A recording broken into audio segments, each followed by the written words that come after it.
ഇവിടെ സന്നിഹിതരായിരിക്കുന്ന സദസ്സിന് പ്രത്യേക നമസ്കാരം. ചങ്ങമ്പുഴ സാംസ്കാരിക കേന്ദ്രത്തിൻ്റെ സഹകരണത്തോടെ മെട്രോ ഫിലിം സൊസൈറ്റി സംഘടിപ്പിക്കുന്ന ഇടപ്പള്ളി ചലച്ചിത്രോത്സവത്തിൻ്റെ 4ാം ദിവസമാണ് ഇന്ന്. ഇവിടെ നടക്കുന്ന ചർച്ചയിലേക്കും സിനിമയിലേക്കും നിങ്ങൾക്ക് ഏവർക്കും സ്വാഗതം. ഇന്നിവിടെ പ്രദർശിപ്പിക്കുന്ന സിനിമകൾ ക്രിസ്റ്റൻ ജോസഫ് സംവിധാനം ചെയ്ത മെനു, പ്രതാപ് ജോസഫ് സംവിധാനം നിർവഹിച്ച മാവോയിസ്റ്റ് എന്നിവയാണ്. ഇന്നത്തെ ചർച്ചാ വിഷയം AI-യും സിനിമയും എന്നതാണ്.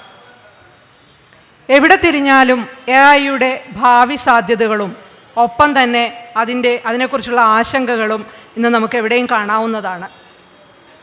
ഗഹനമായ ഈ വിഷയത്തിൽ നമ്മളോട് സംസാരിക്കാൻ മുൻ Akashvani director D. Pradeep Kumar, cinema കളറിസ്റ്റും എഡിറ്ററുമായ ശ്രീകുമാർ നായർ എന്നീ 2 എമിനൻ്റ് പേഴ്സണാലിറ്റീസിനെയാണ് നമുക്കിന്ന് ലഭിച്ചിരിക്കുന്നത്. ചർച്ച നയിക്കുന്നത് മെട്രോ ഫിലിം സൊസൈറ്റി വൈസ് പ്രസിഡൻറ്റും മുൻകാല സിനിമാ പ്രവർത്തകനുമായ ശ്രീ ശിവഗോവിന്ദനാണ്. അതിൽ ശ്രീകുമാർ നായർ എത്തുന്നതേ ഉള്ളൂ. പ്രദീപ് സാറിനെയും ശിവഗോവിന്ദൻ സാറിനെയും വേദിയിലേക്ക് സാദരം ക്ഷണിക്കുന്നു. വിശിഷ്ട അതിഥികളെ ഒന്ന് പരിചയപ്പെടാം.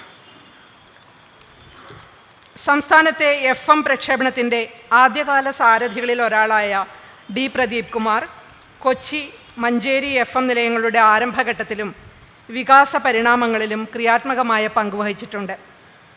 കോഴിക്കോട്, തൃശ്ശൂർ, മഞ്ചേരി FM നിലയങ്ങളുടെ പ്രോഗ്രാം മേധാവിയായി പ്രവർത്തിച്ച അദ്ദേഹം ആകാശവാണി അസിസ്റ്റൻ്റ് ഡയറക്ടറായി 2021 ജൂലൈയിൽ വിരമിച്ചു. 4 വർഷത്തോളമായി എല്ലാ ശനിയാഴ്ചയും മുടക്കമില്ലാതെ ഓഡിയോ മാധ്യമമായ ക്ലബ് ഹൗസിൽ വിവിധ വിഷയങ്ങളെക്കുറിച്ചുള്ള പരമ്പരകൾ ചെയ്യുന്നുണ്ട്. നിർമ്മിത ബുദ്ധിയെക്കുറിച്ച് 38 വിദഗ്ധർ പങ്കെടുത്ത ഹായ് AI പരമ്പര ഈ വിഷയത്തിൽ മലയാളത്തിലുണ്ടായ ഏറ്റവും വലിയ വിവരശേഖരമാണ്. ആനുകാലിക പ്രസിദ്ധീകരണങ്ങളായ മലയാളത്തിലും കലാകൗമുദിയിലും ഇദ്ദേഹം കോളമിസ്റ്റാണ്. മാതൃഭൂമി ആഴ്ചപ്പതിപ്പിൽ സിനിമാ നിരൂപണം നടത്തിയിരുന്നു. പ്രക്ഷേപണ ചരിത്രകാരനായ ശ്രീ പ്രദീപ് കുമാർ 16ഓളം പുസ്തകങ്ങളുടെ രചയിതാവാണ്. AI വിഷയത്തിലുള്ള ഇന്നത്തെ ചർച്ചയിലേക്ക് ആദരവോടെ അദ്ദേഹത്തെ സ്വാഗതം ചെയ്യുന്നു. അടുത്ത അതിഥി എത്തിയിട്ടില്ല, എങ്കിലും നമുക്ക് അദ്ദേഹത്തെ ഒന്ന് പരിചയപ്പെട്ടിരിക്കാം. ശ്രീകുമാർ നായർ ചെന്നൈയിലെ അണ്ണാ യൂണിവേഴ്സിറ്റിയിൽ നിന്നും ഡിജിറ്റൽ വീഡിയോ ടെക്നോളജിയിലും വീഡിയോ എഡിറ്റിങ്ങിലും പഠനം പൂർത്തിയാക്കിയ ശേഷം 23 വർഷത്തോളമായി സിനിമാ മേഖലയിലും മീഡിയയിലും കളറിസ്റ്റും ഫിലിം എഡിറ്ററുമായി അദ്ദേഹം പ്രവർത്തിച്ചു വരുന്നു. ഏകദേശം 56 ഫീച്ചർ ഫിലിമുകളിൽ കളറിസ്റ്റായും 15ഓളം ഫീച്ചർ ഫിലിമുകളിൽ എഡിറ്ററായും പ്രവർത്തിച്ചിട്ടുണ്ട്.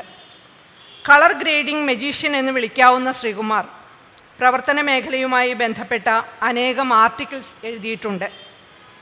2500-ലധികം വിദ്യാർത്ഥികൾക്ക് ഇദ്ദേഹം ട്രെയിനിങ് നൽകിയിട്ടുണ്ട്. ഇപ്പോഴും അത് തുടർന്നുകൊണ്ടിരിക്കുന്നു.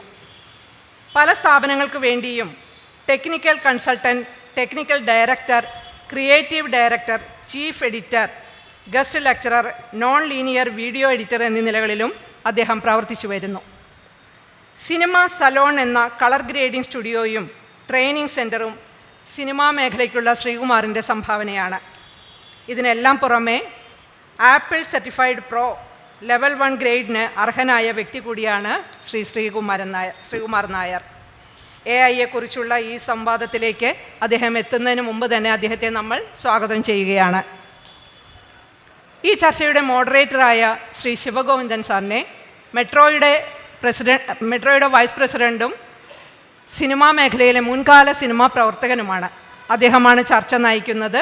അദ്ദേഹത്തെയും സാദരം ക്ഷണിക്കുന്നു. ഞാൻ എൻ്റെ വാക്കുകൾ നിർത്തുന്നു. നന്ദി, നമസ്കാരം. പ്രിയ സുഹൃത്തുക്കളെ, ഇന്ന് നമ്മൾ ചർച്ച ചെയ്യപ്പെടുന്നത് AI, ആർട്ടിഫിഷ്യൽ ഇൻ്റലിജൻസ്.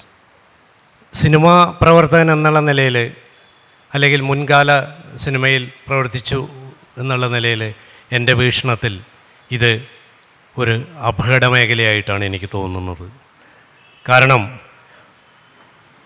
ഒരു സിനിമ, ഞാനൊക്കെ സിനിമയിൽ പ്രവർത്തിക്കുമ്പോൾ അന്ന് 35-40 പേരായിരുന്നു ടെക്നീഷ്യന്മാരും ഒക്കെ ആയിട്ട്.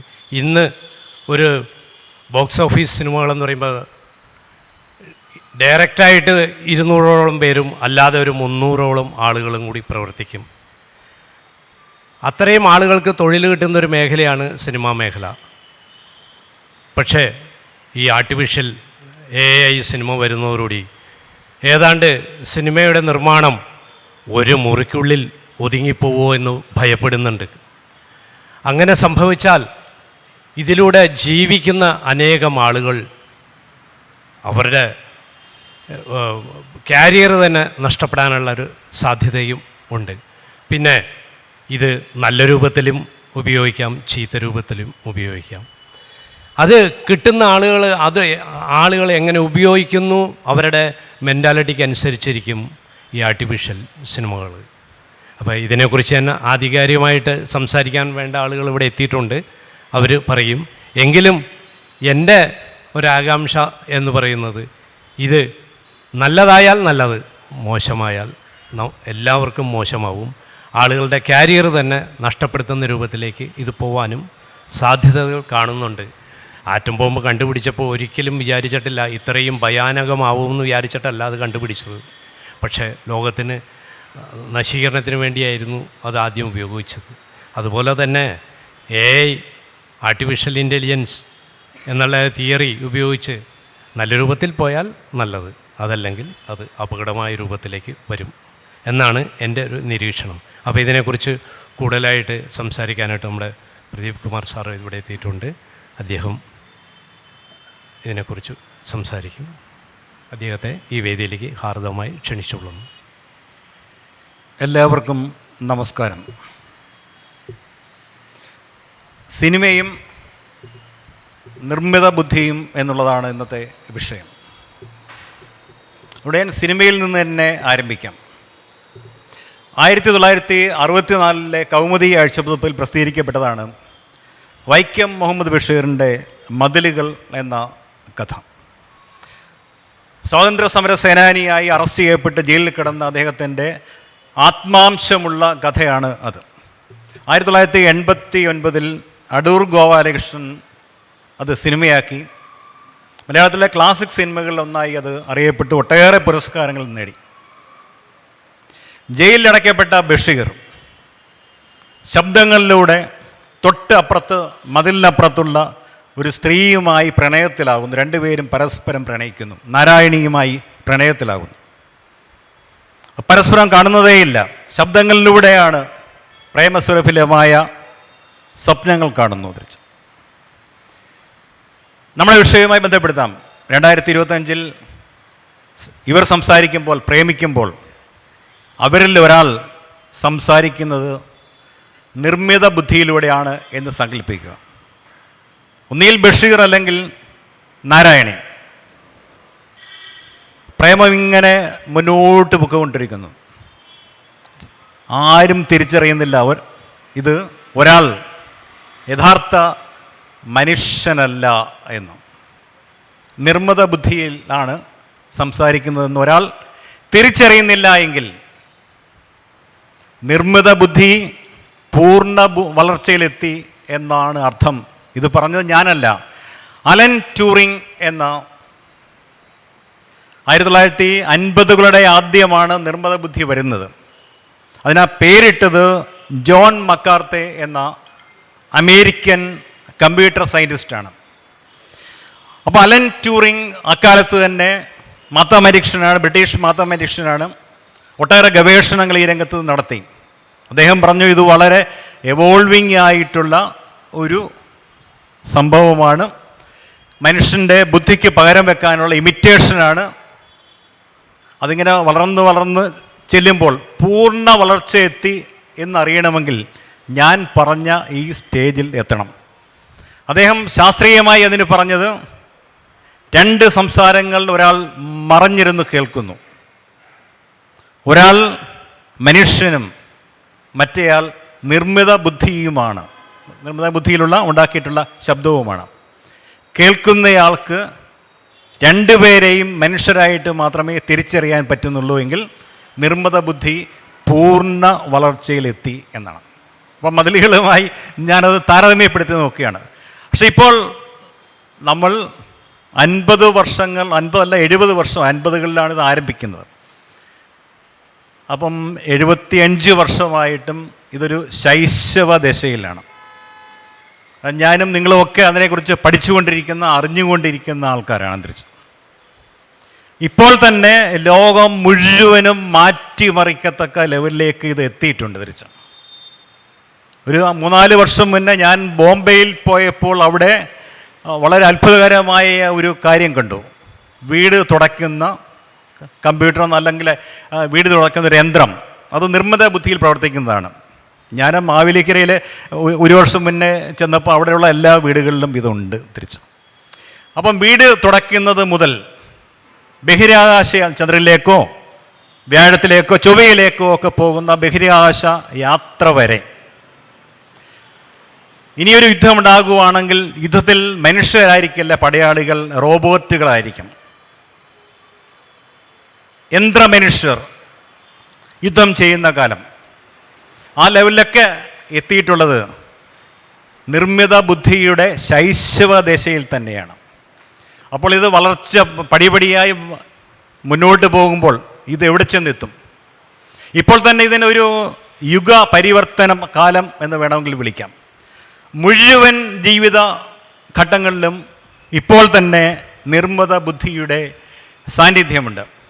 നമ്മളൊക്കെ ഹെൽമെറ്റ് വെക്കാതെ വണ്ടി സ്കൂട്ടറുമായിട്ടോ ബൈക്കുമായിട്ടോ മുന്നോട്ട് വീട്ടിൽ നിന്ന് ഇറങ്ങുമ്പോൾ പണ്ട് പറയാറുണ്ടായിരുന്നു, എന്താണ്, ഇന്ന് പോലീസ് പിടിക്കല്ലേ എന്ന്.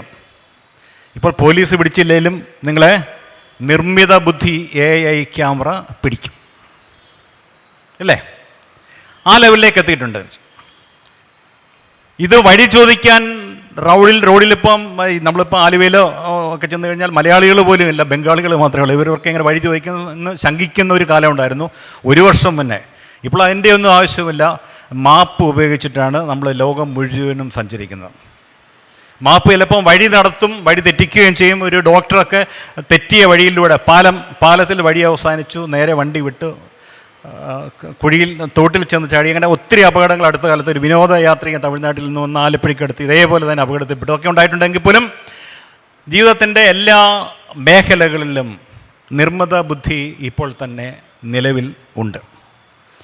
1960കളിൽ ആദ്യമായി സ്റ്റാൻഫോർഡ് റിസർച്ച് ഇൻസ്റ്റിറ്റ്യൂട്ടിൽ ഒരു AI ലാബ് ആരംഭിച്ചു. ഞാൻ ആദ്യം പറഞ്ഞ നിർമ്മിത ബുദ്ധിയുടെ പിതാവ് എന്നറിയപ്പെടുന്ന ജോൺ മക്കാർത്തേ എന്ന് പറഞ്ഞ അമേരിക്കൻ കമ്പ്യൂട്ടർ സയൻറ്റിസ്റ്റാണ്. നിർമ്മിത ബുദ്ധിയുടെ പിതാവ് എന്നാണ് അദ്ദേഹം അറിയപ്പെടുന്നത്. അദ്ദേഹത്തിൽ നിന്നാണ് ഈ ചരിത്രം ആരംഭിക്കുന്നത്. പിന്നെ ഞാൻ പറഞ്ഞ അലൻ ട്യൂറിംഗ് ടെസ്റ്റ് എന്ന് പറയുന്ന ഒരു രേഖയായി ഇപ്പോഴും നമ്മുടെ മുന്നിൽ. അതാണ് നമ്മുടെ ലക്ഷ്യം. അത് കഴിഞ്ഞ് 70കളിൽ മെഷീൻ ലേണിംഗ് വന്നു. മെഷീൻ ലേണിംഗ് എന്ന് വെച്ച് കഴിഞ്ഞാൽ എന്താണ്? ഇപ്പം ChatGPT നമുക്കെല്ലാം പരിചിതമാണ്, അല്ലേ? ഞാനിപ്പോൾ സംസാരിച്ചുകൊണ്ടിരിക്കുമ്പോൾ നിങ്ങൾക്ക് വേണമെങ്കിൽ ChatGPTയോട് ചോദ്യങ്ങൾ ചോദിക്കാം. എന്താണ് നിർമ്മിത ബുദ്ധിയുടെ ഭാവി എന്ന് ചോദിച്ചു കഴിഞ്ഞാൽ കൃത്യമായി 1 സെക്കൻഡിനുള്ളിൽ ഒരു ഉത്തരം തരും. ഞാൻ ഇന്നലെ ഒരു തമാശക്ക് ChatGPTയോട് ചോദിച്ചു, ഒരു സ്ക്രിപ്റ്റ് എഴുതി തരാൻ പറ്റുമോ എന്ന് ചോദിച്ചു. ഞാൻ കണക്ക് കൂട്ടി 25 സെക്കൻഡിനുള്ളിൽ 10 മിനിറ്റുള്ള മനോഹരമായ ഒരു കഥാപാത്രത്തിൻ്റെ പേരും കിട്ടി. ഞാൻ പറഞ്ഞു, ഒരു ഏകാന്തനായ മനുഷ്യൻ കേരളത്തിലെ ഒരു ഗ്രാമത്തിലിരിക്കുന്നു. അയാളുടെ ഭാര്യ മരിച്ചുപോയി, കുട്ടികൾ അമേരിക്കയിലും കാനഡയിലുമാണ്, ഏകാന്ത ജീവിതമാണ്. അതിനെക്കുറിച്ചൊരു സ്ക്രിപ്റ്റ് എഴുതി തരാമോ എന്ന് ചോദിച്ചു കഴിഞ്ഞാൽ കൃത്യമായി ഒരു സ്ക്രിപ്റ്റ് എഴുതി 24-25 സെക്കൻഡിനുള്ളിൽ തന്നു തിരിച്ചു. അപ്പോൾ ഈ ലെവലിലേക്ക് നമ്മൾ പോകുന്നു. അതിന് മെഷീൻ ലേണിംഗ് എന്ന് വേണമെങ്കിൽ പറയാം. മെഷീൻ ലേണിംഗ് എന്ന് വെച്ച് കഴിഞ്ഞാൽ ഇത് തരുന്നത് ഒരു കമ്പ്യൂട്ടറാണ്. ഈ കമ്പ്യൂട്ടറിന് അത് തരണമെങ്കിൽ ഡേറ്റ വേണം. ഡേറ്റയ്ക്ക് ചില നിർദ്ദേശങ്ങൾ കൊടുക്കും, അതിന് അൽഗോരിതംസ് എന്ന് പറയും. നിർദ്ദേശങ്ങൾക്ക് അനുസരിച്ച് നമുക്ക് ഉത്തരങ്ങൾ കിട്ടും, അതിന് ഔട്ട്പുട്ട് എന്ന് പറയുന്നത്. അപ്പോൾ നമ്മൾ വീട്ടിലെ വളരെ ലളിതമായി പറയാം, ഞാൻ വീട്ടിൽ പച്ചക്കറി വാങ്ങി കൊടുക്കുന്നു, ഉപ്പ്, പിന്നെ പയർ, വെജിറ്റബിൾസൊക്കെ വാങ്ങി കൊടുക്കുന്നു. എന്നിട്ട് നമ്മളൊരു റെസിപ്പി പറയുന്നു, ഇതുകൊണ്ട് സാമ്പാർ ഉണ്ടാക്കണം, ഇങ്ങനെ ഉണ്ടാക്കണം എന്ന് പറയുന്നു. അപ്പോൾ സാമ്പാർ ഉണ്ടാക്കും, അല്ലെങ്കിൽ പച്ചക്കറി കൊണ്ട് ഉണ്ടാക്കും, തോരൻ ഉണ്ടാക്കും. ഇതുകൊണ്ടൊരു മട്ടൻ ചാപ്സ് ഉണ്ടാക്കണം എന്ന് പറഞ്ഞാൽ നമുക്ക് കിട്ടുമോ? ഇല്ല. അപ്പം ഡേറ്റ കളക്ട് ചെയ്ത് കമ്പ്യൂട്ടറിന് കൊടുക്കുന്ന ഡേറ്റയ്ക്ക് അനുസൃതമായി പ്രവർത്തിക്കാൻ നമ്മൾ നൽകുന്ന കമ്പ്യൂട്ടർ റെസിപ്പിയാണ് അൽഗോരിതംസ് എന്ന് പറയുന്നത്. വളരെ സിമ്പിളാണ് സംഭവം തിരിച്ച്. അപ്പം ഞാൻ ഒരു തിരക്കഥ എഴുതി തരണം എന്ന് പറഞ്ഞു കഴിഞ്ഞാൽ അത് ആയിരക്കണക്കിന് തിരക്കഥകൾ ഇതിൻ്റെ ഡേറ്റാ ബേസിൽ കയ്യിൽ ഉണ്ട്. ഞാനൊരു സുനോ AI എന്ന് പറഞ്ഞൊരു ആപ്പുണ്ട്. അത് ഞാൻ അവസാനം അത് കേൾപ്പിക്കാം. അതിൽ ഒരു പാട്ട് ചെയ്തിട്ടുണ്ട് തിരിച്ച്. അപ്പോൾ ഈ സുനോ AI ഡെവലപ്പ് ചെയ്തിട്ടുള്ളത് വിദേശ രാജ്യത്താണ്. അതിൻ്റെ ഡേറ്റാ ബേസിനകത്ത് നിങ്ങളൊരു പാട്ട് പറഞ്ഞു കഴിഞ്ഞാൽ നിങ്ങൾ സാഹചര്യം പറയാം, അതിൻ്റെ താഴെ നമുക്ക് ആവശ്യം എഴുതണം. ഒരു ഗ്രാമം, ഒരു കേരളീയ ഗ്രാമം, പുഴയുടെ അരികിൽ ഒരു സ്ത്രീ, ഒരു യുവതി ഇരിക്കുന്നു. തൊട്ടടുത്തൊരു ക്ഷേത്രമുണ്ട്. സായന്തനമാണ്, കാറ്റ് അടിക്കുന്നു. ഒത്തിരി നേരം കാത്തിരിക്കുന്നു, ആരെയോ കാത്തിരിക്കുന്നു. ആരും വരുന്നില്ല. സന്ധ്യയാകുന്നു, അമ്പലം അടയ്ക്കുന്നു, എല്ലാവരും പിരിഞ്ഞു പോകുന്നു.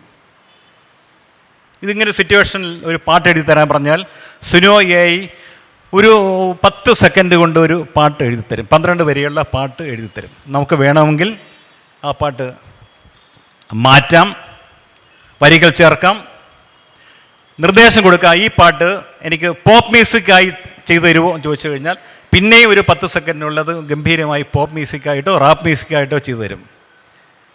ഇത് ഹിന്ദുസ്ഥാനി രാഗത്തിൽ, കർണാടിക് രാഗത്തിൽ, മോഹന രാഗത്തിൽ ചെയ്തു തരുമോ എന്ന് ചോദിച്ചു കഴിഞ്ഞാൽ ചെയ്തു തരില്ല.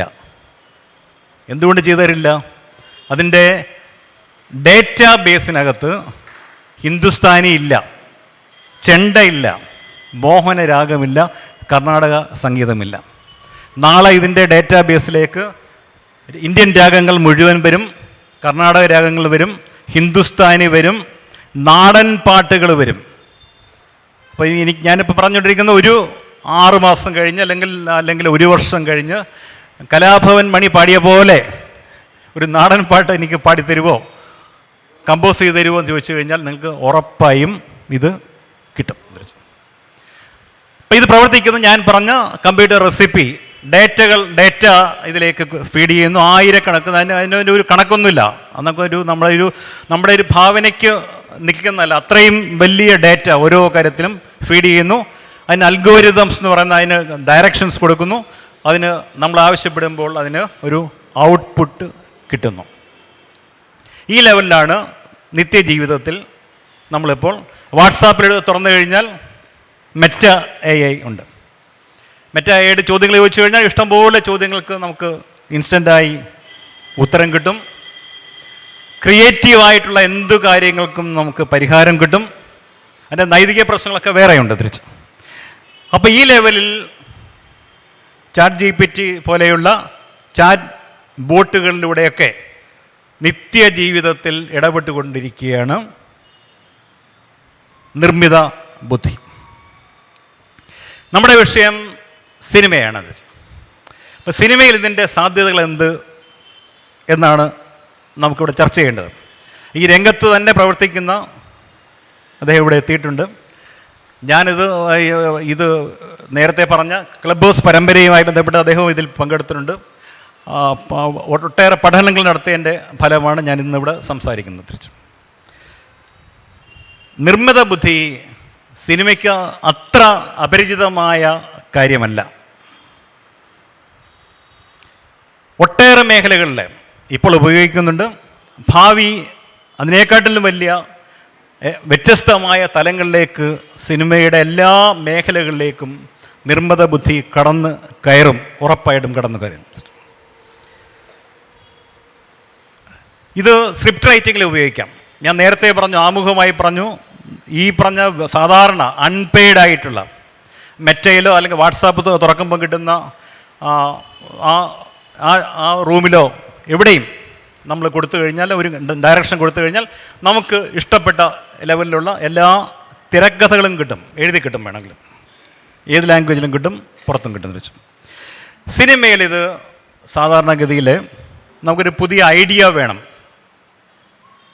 ഐഡിയ ഗ്യാതറിങ്ങിന് ഇത് ഉപയോഗിക്കാൻ തിരിച്ചു.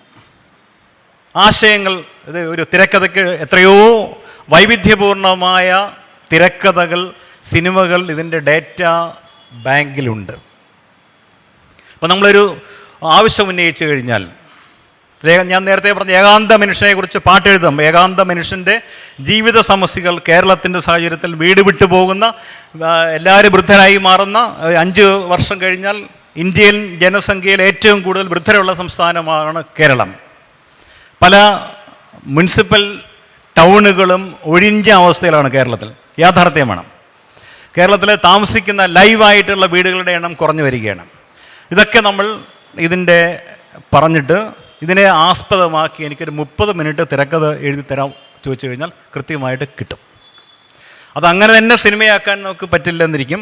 പക്ഷെ അത് ഒരു ആശയ രൂപീകരണത്തിന്, അല്ലെങ്കിൽ ഈ ലെവലിൽ നമുക്കത് ക്രിയേറ്റിവിറ്റി എന്നുള്ള രീതിയിൽ നമ്മുടെ ഭാവനയൊക്കെ ഉപയോഗപ്പെടുത്തി അതിലേക്ക് പോകാൻ പറ്റുമെന്ന് വെച്ചു.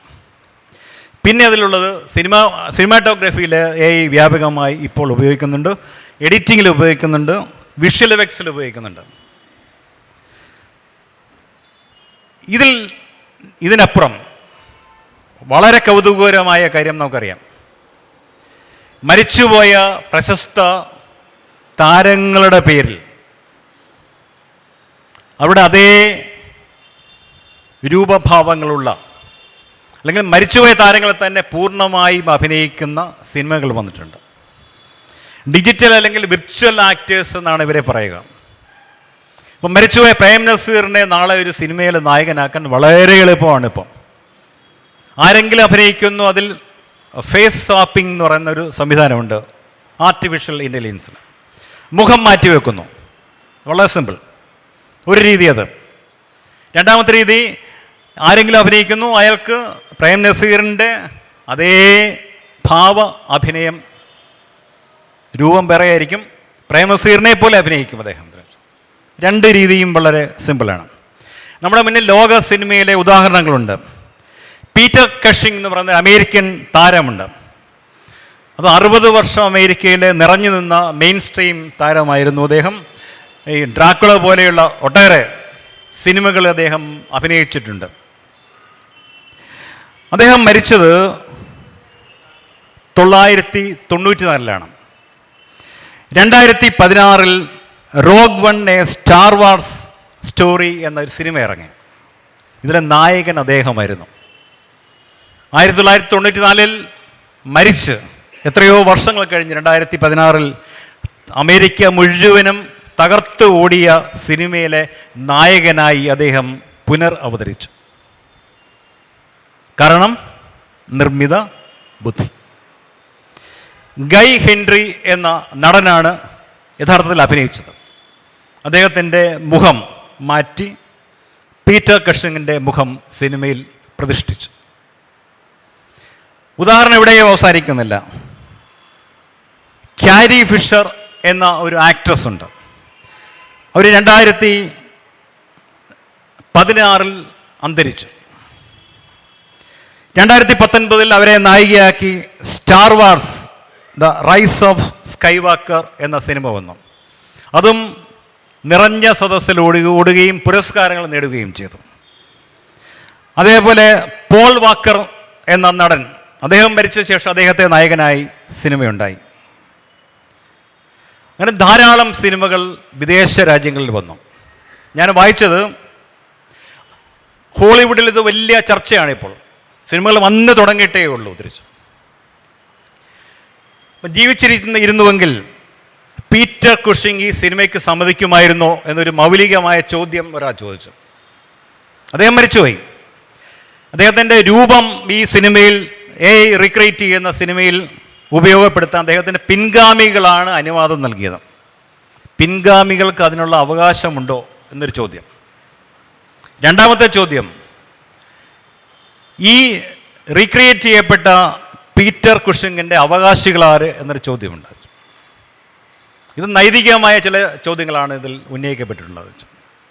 നാളെ പ്രേം നസീറിനെ നായകനാക്കിയ ഒരു സിനിമ AI ഉപയോഗിച്ച് എടുക്കാൻ പ്രൈം നസീറിൻ്റെ പിൻഗാമികൾ അവകാശം നൽകിയെന്ന് വിചാരിക്കുക. നമുക്ക് കോപ്പിറൈറ്റ് ഒക്കെ ഉണ്ട് എല്ലാ പാട്ടിനും. അറിയാലോ, ആകാശവാണിയൊക്കെ പ്രക്ഷേപണം ചെയ്യുന്ന ഒരു പാട്ടിന് ഇപ്പോഴും എത്രയോ വർഷങ്ങൾക്ക് മുമ്പ് ഇറങ്ങിയ പാട്ടിൻ്റെ കോപ്പിറൈറ്റ് ഇപ്പോൾ ഹോൾഡ് ചെയ്യുന്ന ആൾക്കാർക്ക് കാശ് കിട്ടും. വലിയ വിദേശ രാജ്യങ്ങളിലൊക്കെ അതിൻ്റെ പശ്ചാത്തല സംഗീതം, വയലിൻ ഒരു ബിറ്റൊക്കെ വായിക്കുന്നവർക്ക് പോലും ഹിറ്റ് പാട്ടാണെങ്കിൽ അവർക്കും അവരുടെ പിൻഗാമികൾക്കും ജീവിച്ചു പോകാനുള്ള റോയൽറ്റി കിട്ടും. വിദേശ രാജ്യങ്ങളിൽ കോപ്പിറൈറ്റ് വളരെ ശക്തമാണ് തിരിച്ചത്. അപ്പോൾ റീക്രിയേറ്റ് ചെയ്യപ്പെട്ട ഒരു താരത്തിൻ്റെ കോപ്പിറൈറ്റ് ആർക്കാണ് എന്നുള്ളൊരു മൗലികമായ പ്രശ്നമുണ്ട്. ലോകത്തെവിടെയും അതിന് നിയമനിർമ്മാണം ഇതുവരെ ഉണ്ടായിട്ടില്ല. നമ്മളിപ്പോൾ അടുത്ത വർഷങ്ങളിൽ നമ്മുടെ സിനിമ ഉൾപ്പെടെ അഭിമുഖീകരിക്കാൻ പോകുന്ന നിയമപരമായ നൈതികമായ ഒരു പ്രശ്നമാണ്. നൈതികമായ പ്രശ്നം ഞാൻ ആദ്യം പറഞ്ഞു. ജീവിച്ചിരിക്കുമ്പോൾ അദ്ദേഹം ഇങ്ങനെ ഒരു സിനിമയിൽ അഭിനയിക്കാൻ സമ്മതം കൊടുക്കുമായിരുന്നോ? ആരുടെ സമ്മതം? ആളില്ല, ജീവിച്ചിരിപ്പില്ല. ആത്മാവിൻ്റെ സമ്മതം എന്ന് പറഞ്ഞൊരു നിയമം ലോകത്ത് എവിടെയും ഇല്ല. പിൻഗാമികൾ മരിച്ച ആൾക്ക് വേണ്ടി സമ്മതം കൊടുക്കുന്ന ഒരു സംഭവം, ക്രിയേറ്റീവ് വർക്കിന് വേണ്ടി സമ്മതം കൊടുക്കുന്ന ഒരു സംഭവം എവിടെയും ഇല്ല. അങ്ങനെ ഒട്ടേറെ നൈതിക പ്രശ്നങ്ങളും നിയമപ്രശ്നങ്ങളും ഇതോടെ വരുന്നുണ്ട്. ഇതൊരു കാര്യം. ഇനി നമ്മുടെ ജീവിതം മാറിക്കൊണ്ടിരിക്കുമ്പോൾ ജീവിതത്തിൻ്റെ പ്രതിഫലനങ്ങളാണ് എപ്പോഴും സിനിമകളിൽ വരുന്നത്, എഴുത്തുകളിൽ വരുന്നത്. ഇന്ദ്രൻ സിനിമ 2010 185 കോടി രൂപ മുടക്കി നിർമ്മിച്ചു 500-ലധികം കോടി രൂപ വാങ്ങിയ സൂപ്പർ ഹിറ്റ് സിനിമ. ഈ സിനിമ ഞാൻ ഉന്നയിച്ച നൈതികമായ പ്രശ്നം ഉന്നയിക്കുക മാത്രമല്ല, പൂർണ്ണമായും ഒരു കഥയുടെ പരിസരം മുഴുവനും നിർമ്മിത ബുദ്ധിയാണ്. അതിലെ നായകൻ നമുക്കറിയാം, ഡോക്ടർ വസീകരൻ ഉണ്ടാക്കുന്ന ചിട്ടി എന്ന കൃത്രിമ ബുദ്ധിയുള്ള റോബോട്ടുമാണ്. അപ്പോൾ ഈ നിർമ്മിക്കപ്പെട്ട ഈ മലബാറിൻ്റെ ഭാഷയിൽ പറഞ്ഞാൽ പടച്ചോനാണ് സൃഷ്ടിക്കുന്നത്, മനുഷ്യരെല്ലാം പടപ്പുകളാണ്. അപ്പം നിർമ്മിതിയായ ചിട്ടി എന്ന റോബോട്ട് പടപ്പായിട്ടുള്ള ഡോക്ടർ വസീകരനെ കടന്ന് മുന്നോട്ട് പോകുന്നു. വസീകരൻ്റെ കാമുകിയെ പ്രേമിക്കുന്നു. വസീകരൻ്റെയും കാമുകിയുടെയും വിവാഹ ചടങ്ങ് അലങ്കോലപ്പെടുത്തുന്നു. വസീകരൻ്റെ ഗുരുവായ പ്രൊഫസർ ബോറ ഇദ്ദേഹത്തിൽ മാരകമായ ചിപ്പുകൾ ഘടിപ്പിച്ച് ചിട്ടിയെ തൻ്റെ സ്വകാര്യ ആവശ്യങ്ങൾക്ക് ഉപയോഗപ്പെടുത്തുന്നു. അങ്ങനെ നൈതികമായ ഒട്ടേറെ പ്രശ്നങ്ങൾ ഇന്ദ്രൻ സിനിമയിൽ ചർച്ച ചെയ്യുന്നുണ്ട്. പരിസരം മുഴുവനും നിർമ്മിത ബുദ്ധിയാണ്. ഇപ്പോൾ ഈ പ്രാവശ്യം നോബൽ സമ്മാനം കിട്ടിയത് നിർമ്മിത ബുദ്ധിയുടെ ഇപ്പോഴത്തെ വലിയ ഗവേഷണങ്ങൾ നടത്തുന്ന 2 ശാസ്ത്രജ്ഞർക്കാണ്. അവരും ഇതേ നൈതിക പ്രശ്നങ്ങൾ പറയുകയുണ്ടായി. മനുഷ്യൻ സൃഷ്ടിക്കുന്ന നിർമ്മിത ബുദ്ധി, നമ്മൾ കൊടുക്കുന്ന ഡേറ്റ മാത്രമാണ് ഇപ്പോൾ അവിടെ കയ്യിലുള്ളത്. ആ പരിവർത്തനത്തിന് ഉള്ളിലേ വർക്ക് ചെയ്യാൻ പറ്റത്തുള്ളൂ. നാളെ ഒരു സമയത്ത് ഈ ചിട്ടി ചെയ്തതുപോലെ സ്വന്തമായി ചിന്തിക്കാനും സ്വന്തമായി പ്രവർത്തിക്കാനും അൽഗോരിതംസ് എന്ന് പറയുന്ന കമ്പ്യൂട്ടർ റെസിപ്പി അല്ലെങ്കിൽ നിർദ്ദേശങ്ങൾക്ക് ഉപരിയായി സ്വന്തമായി ഡേറ്റ കളക്ട് ചെയ്യുക എന്ന് പറയുന്നത് ഇപ്പം സാധ്യമല്ല. ഒരുപക്ഷെ അങ്ങനെ ഡേറ്റ കളക്ട് ചെയ്യാൻ ആരംഭിച്ചു കഴിഞ്ഞാൽ, സ്വന്തമായി അത് തീരുമാനങ്ങൾ എടുക്കുകയും സ്വന്തമായി പ്രവർത്തിക്കുകയും ചെയ്തു കഴിഞ്ഞാൽ കാര്യങ്ങൾ കൈവിട്ടു പോകും എന്നുള്ള വലിയ ആശങ്ക നോബൽ സമ്മാന ജേതാക്കൾ പോലും പങ്ക് വെച്ചിട്ടുണ്ട്. ഇനി കമ്പ്യൂട്ടർ വിഷയമായ ഒരു സിനിമ നമുക്കറിയാം. കൃത്രിമ ബുദ്ധി അല്ലെങ്കിൽ നിർമ്മിത ബുദ്ധി വിഷയമായിട്ടുള്ള സിനിമയാണ് ആൻഡ്രോയിഡ് കുഞ്ഞപ്പൻ. ഒരുപക്ഷെ അതിനെക്കുറിച്ചുള്ള വേറെ വിദേശ സിനിമയുടെ അനുകരണമാണ് എന്നുള്ള ആരോപണങ്ങൾ നിലനിൽക്കെ തന്നെ കാലത്തിന് മുന്നേ സഞ്ചരിച്ച സിനിമകളിൽ ഒന്നാണ്. രതീഷ് ബാലകൃഷ്ണൻ പൊതുവാളിൻ്റെ സിനിമ 2019 ഇറങ്ങിയത്. നമ്മളെല്ലാം സിനിമ കണ്ടിട്ടുണ്ട്. ഞാൻ ആ തീമിലേക്ക് പോകുന്നില്ല. അപ്പോൾ ഈ ക്ലബ് ഹൗസിലെ ഹായ് എ ഐ എന്ന പരമ്പരയിൽ പങ്കെടുത്തുകൊണ്ട് ഒരു എ ഐ വിദഗ്ധൻ പറയുകയുണ്ടായി. ഇതിൻ്റെ വിഷയം ഇതാണല്ലോ, അനാഥരായിട്ടുള്ള അല്ലെങ്കിൽ നോക്കാൻ ആരുമില്ലാത്ത വൃദ്ധജനങ്ങളുടെ സംരക്ഷണത്തിനായി നിർമ്മിത ബുദ്ധി ഉപയോഗിച്ച് പ്രവർത്തിക്കുന്ന ആൻഡ്രോയിഡ് കുഞ്ഞപ്പൻ എന്ന് നാട്ടുകാർ വിളിക്കുന്ന ഒരു റോബോട്ട് ജപ്പാനിൽ നിന്നും നാട്ടിലേക്ക് വന്ന് നോക്കുന്നു. ഈ റോബോട്ടിനെ മകനായി ഇദ്ദേഹം പിതാവ് കണക്കാക്കുന്നു. ജാതകം പോലും നോക്കുന്നുണ്ട്. അങ്ങനെ ജീവിതത്തിൻ്റെ ഭാഗമായിട്ട് മാറുന്ന ഒരു കഥയാണ് സിനിമയിലുള്ളത്. ഇതേ ഒട്ടേറെ വിദേശ രാജ്യങ്ങൾ വൃദ്ധജന പരിപാലനത്തിന് ഇപ്പോൾ തന്നെ ആൻഡ്രോയിഡ് കുഞ്ഞപ്പന്മാരുണ്ട്. സ്വീഡനിലോ സ്വിറ്റ്സർലൻഡിലോ ഉള്ള ഒരു സ്ഥാപനത്തിന് വേണ്ടി കൊച്ചിയിലെ ഒരു സ്റ്റാർട്ടപ്പ് കമ്പനിയാണ് ആൻഡ്രോയിഡ് കുഞ്ഞപ്പനെ ഇപ്പോൾ ഉണ്ടാക്കിക്കൊണ്ടിരിക്കുന്നത് എന്ന് ഈ വിദഗ്ധൻ പറയുന്നുണ്ട്. അപ്പോൾ ഉണ്ടാക്കുക മാത്രമല്ല, ഒരു പരീക്ഷണാടിസ്ഥാനത്തിൽ ആലപ്പുഴ ജില്ലയിൽ ആൻഡ്രോയിഡ് കുഞ്ഞപ്പനെ ഇറക്കാൻ തീരുമാനിച്ചിട്ടുണ്ട്. അപ്പോൾ ഇനി ജീവിതത്തിൻ്റെ എല്ലാ മേഖലകളിലും ആൻഡ്രോയിഡ് കുഞ്ഞപ്പന്മാരുടെ ജീവിതത്തിൽ ഈ റോബോട്ടുകൾ ഉണ്ടാക്കുന്ന പ്രശ്നങ്ങളെക്കുറിച്ചും നാട്ടിലുണ്ടാക്കുന്ന പ്രശ്നങ്ങളെക്കുറിച്ചുമൊക്കെ സിനിമകൾ വരും. അപ്പോൾ നമ്മുടെ സിനിമയുടെ കഥാപരിസരം മാറിക്കൊണ്ടിരിക്കുകയാണ് നിർമ്മിത ബുദ്ധിയുടെ വരവോടുകൂടി. അതിൻ്റെ ആരംഭം മാത്രമാണ് ആൻഡ്രോയിഡ് കുഞ്ഞപ്പൻ എന്ന സിനിമ.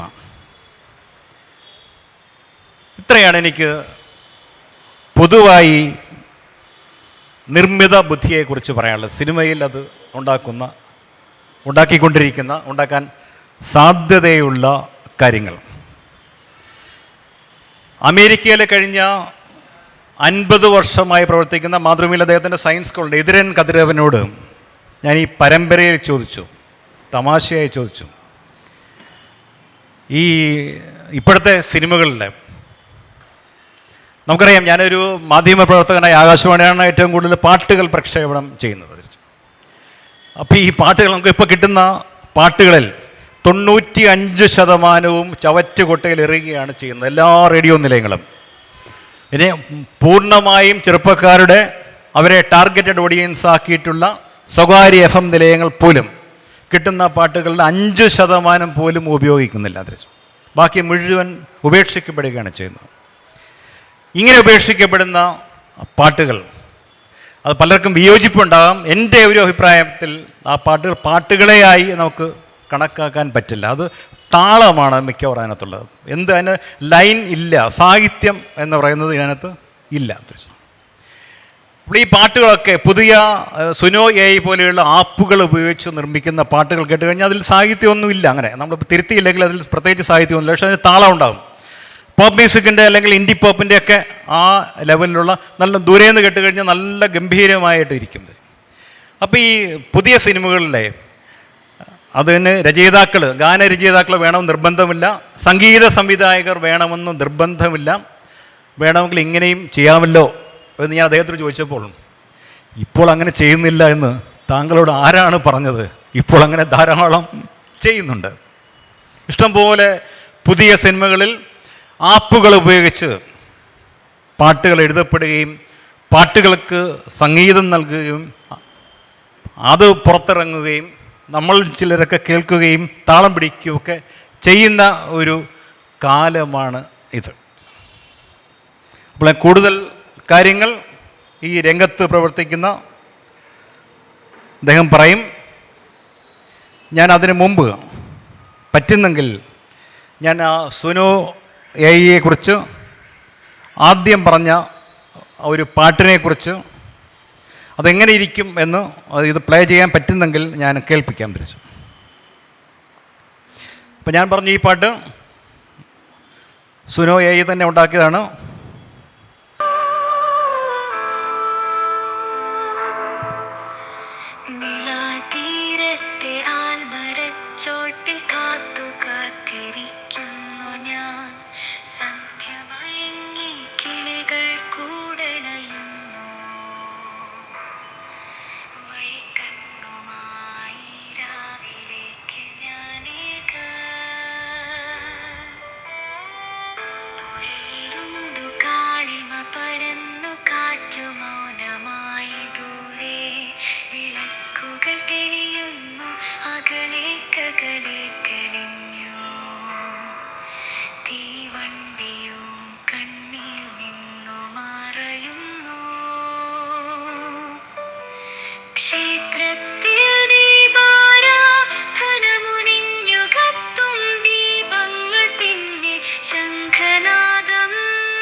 ഇമകളടയുന്നു, മിഴികൾ നനയുന്നു,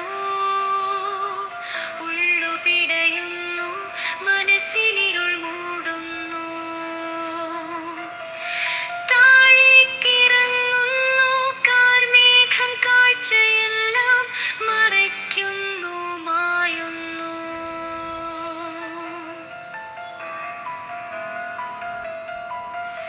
കിനാവുകളിൽ സന്ധ്യമയങ്ങുന്നു, കിളികളുറങ്ങുന്നു, കാറ്റുപോലും ഉറങ്ങുന്നു. വിളക്കുകളുന്നതഞ്ഞാത ശബ്ദങ്ങൾ നിശയിലേക്കായി നിറങ്ങുവതെല്ലാവരും. അങ്ങാടി ശൂന്യമായി, കടവിലെ കാന്തമായി, തോണി മാത്രം ഉറങ്ങുകില്ലിനി ഞാൻ. കയ്യിലൊരു റോജാമലരുമായവൻ വരും വരെ.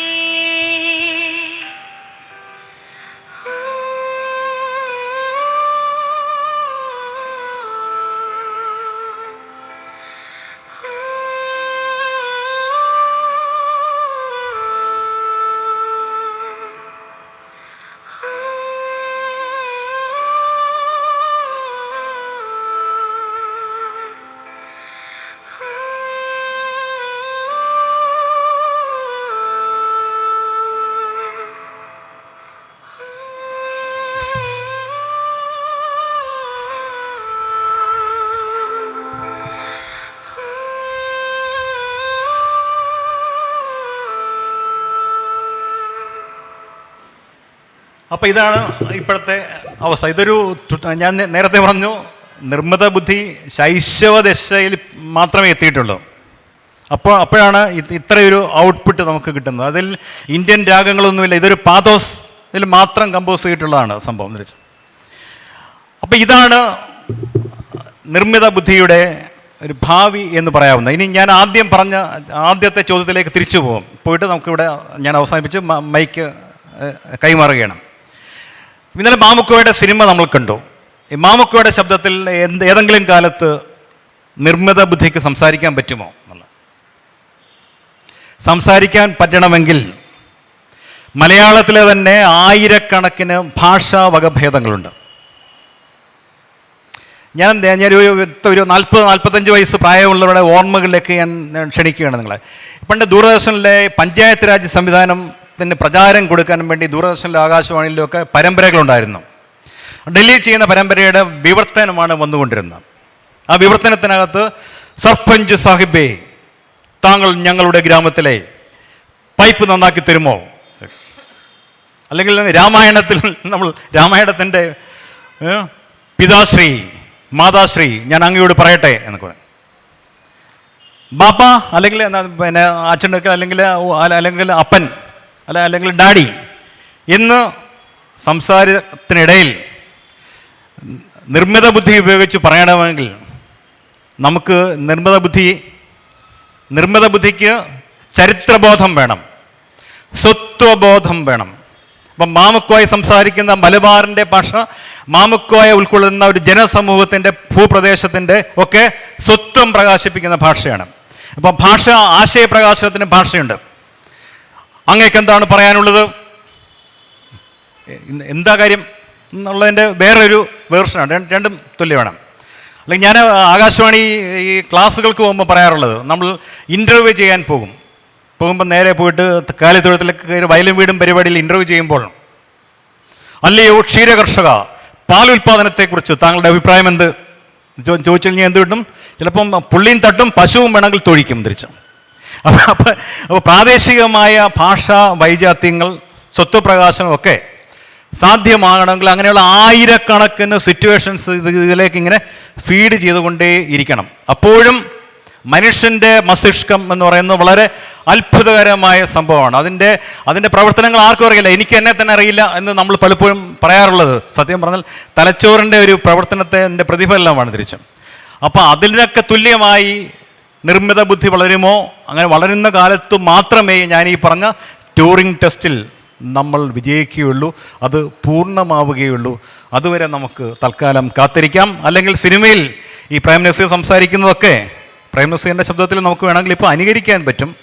പക്ഷേ എന്താണ്, ഉപ്പുള്ളപ്പോൾ ഉപ്പിലിട്ടത് എന്ത് എന്നുള്ള ചോദ്യം ഉയർത്തിക്കൊണ്ട് ഞാനിവിടെ ഇത് അവസാനിപ്പിക്കുന്നു. നമസ്കാരം. നന്ദി പ്രദീപ് കുമാർ സാർ. ഇത്രയും ഭംഗിയായി എങ്ങനെ AI നമ്മളിലേക്ക് കടന്നു വരുന്നു, ഭാവിയിൽ എന്തായിരിക്കും എന്നതിനെക്കുറിച്ചും, പിന്നെ ഇതുപോലെയുള്ള ഗാനങ്ങൾ നമ്മൾ ഭാവിയിൽ കേൾക്കേണ്ട ഒരു ഗതികേടും വരുമല്ലോ എന്നും കൂടി അദ്ദേഹം നമ്മളെ ഓർമ്മിപ്പിച്ചുകൊണ്ട് നല്ലൊരു പ്രഭാഷണം ഇവിടെ നടത്തിയ അദ്ദേഹത്തിന് പ്രത്യേകം നന്ദി പറഞ്ഞുകൊണ്ടു. അടുത്തതായി കളറിസ്റ്റും സിനിമ എഡിറ്ററുമായ ശ്രീകുമാരൻ നായർ സാർ നമ്മളോട് ഇതിനെക്കുറിച്ച് സംസാരിക്കുന്നതായിരിക്കും. ഇപ്പം കേട്ട കാര്യങ്ങളിൽ കുറച്ച് വ്യത്യസ്തമായിട്ടുള്ള ഒപ്പീനിയൻസ് ഉള്ള ഒരാളാണ് ഞാൻ.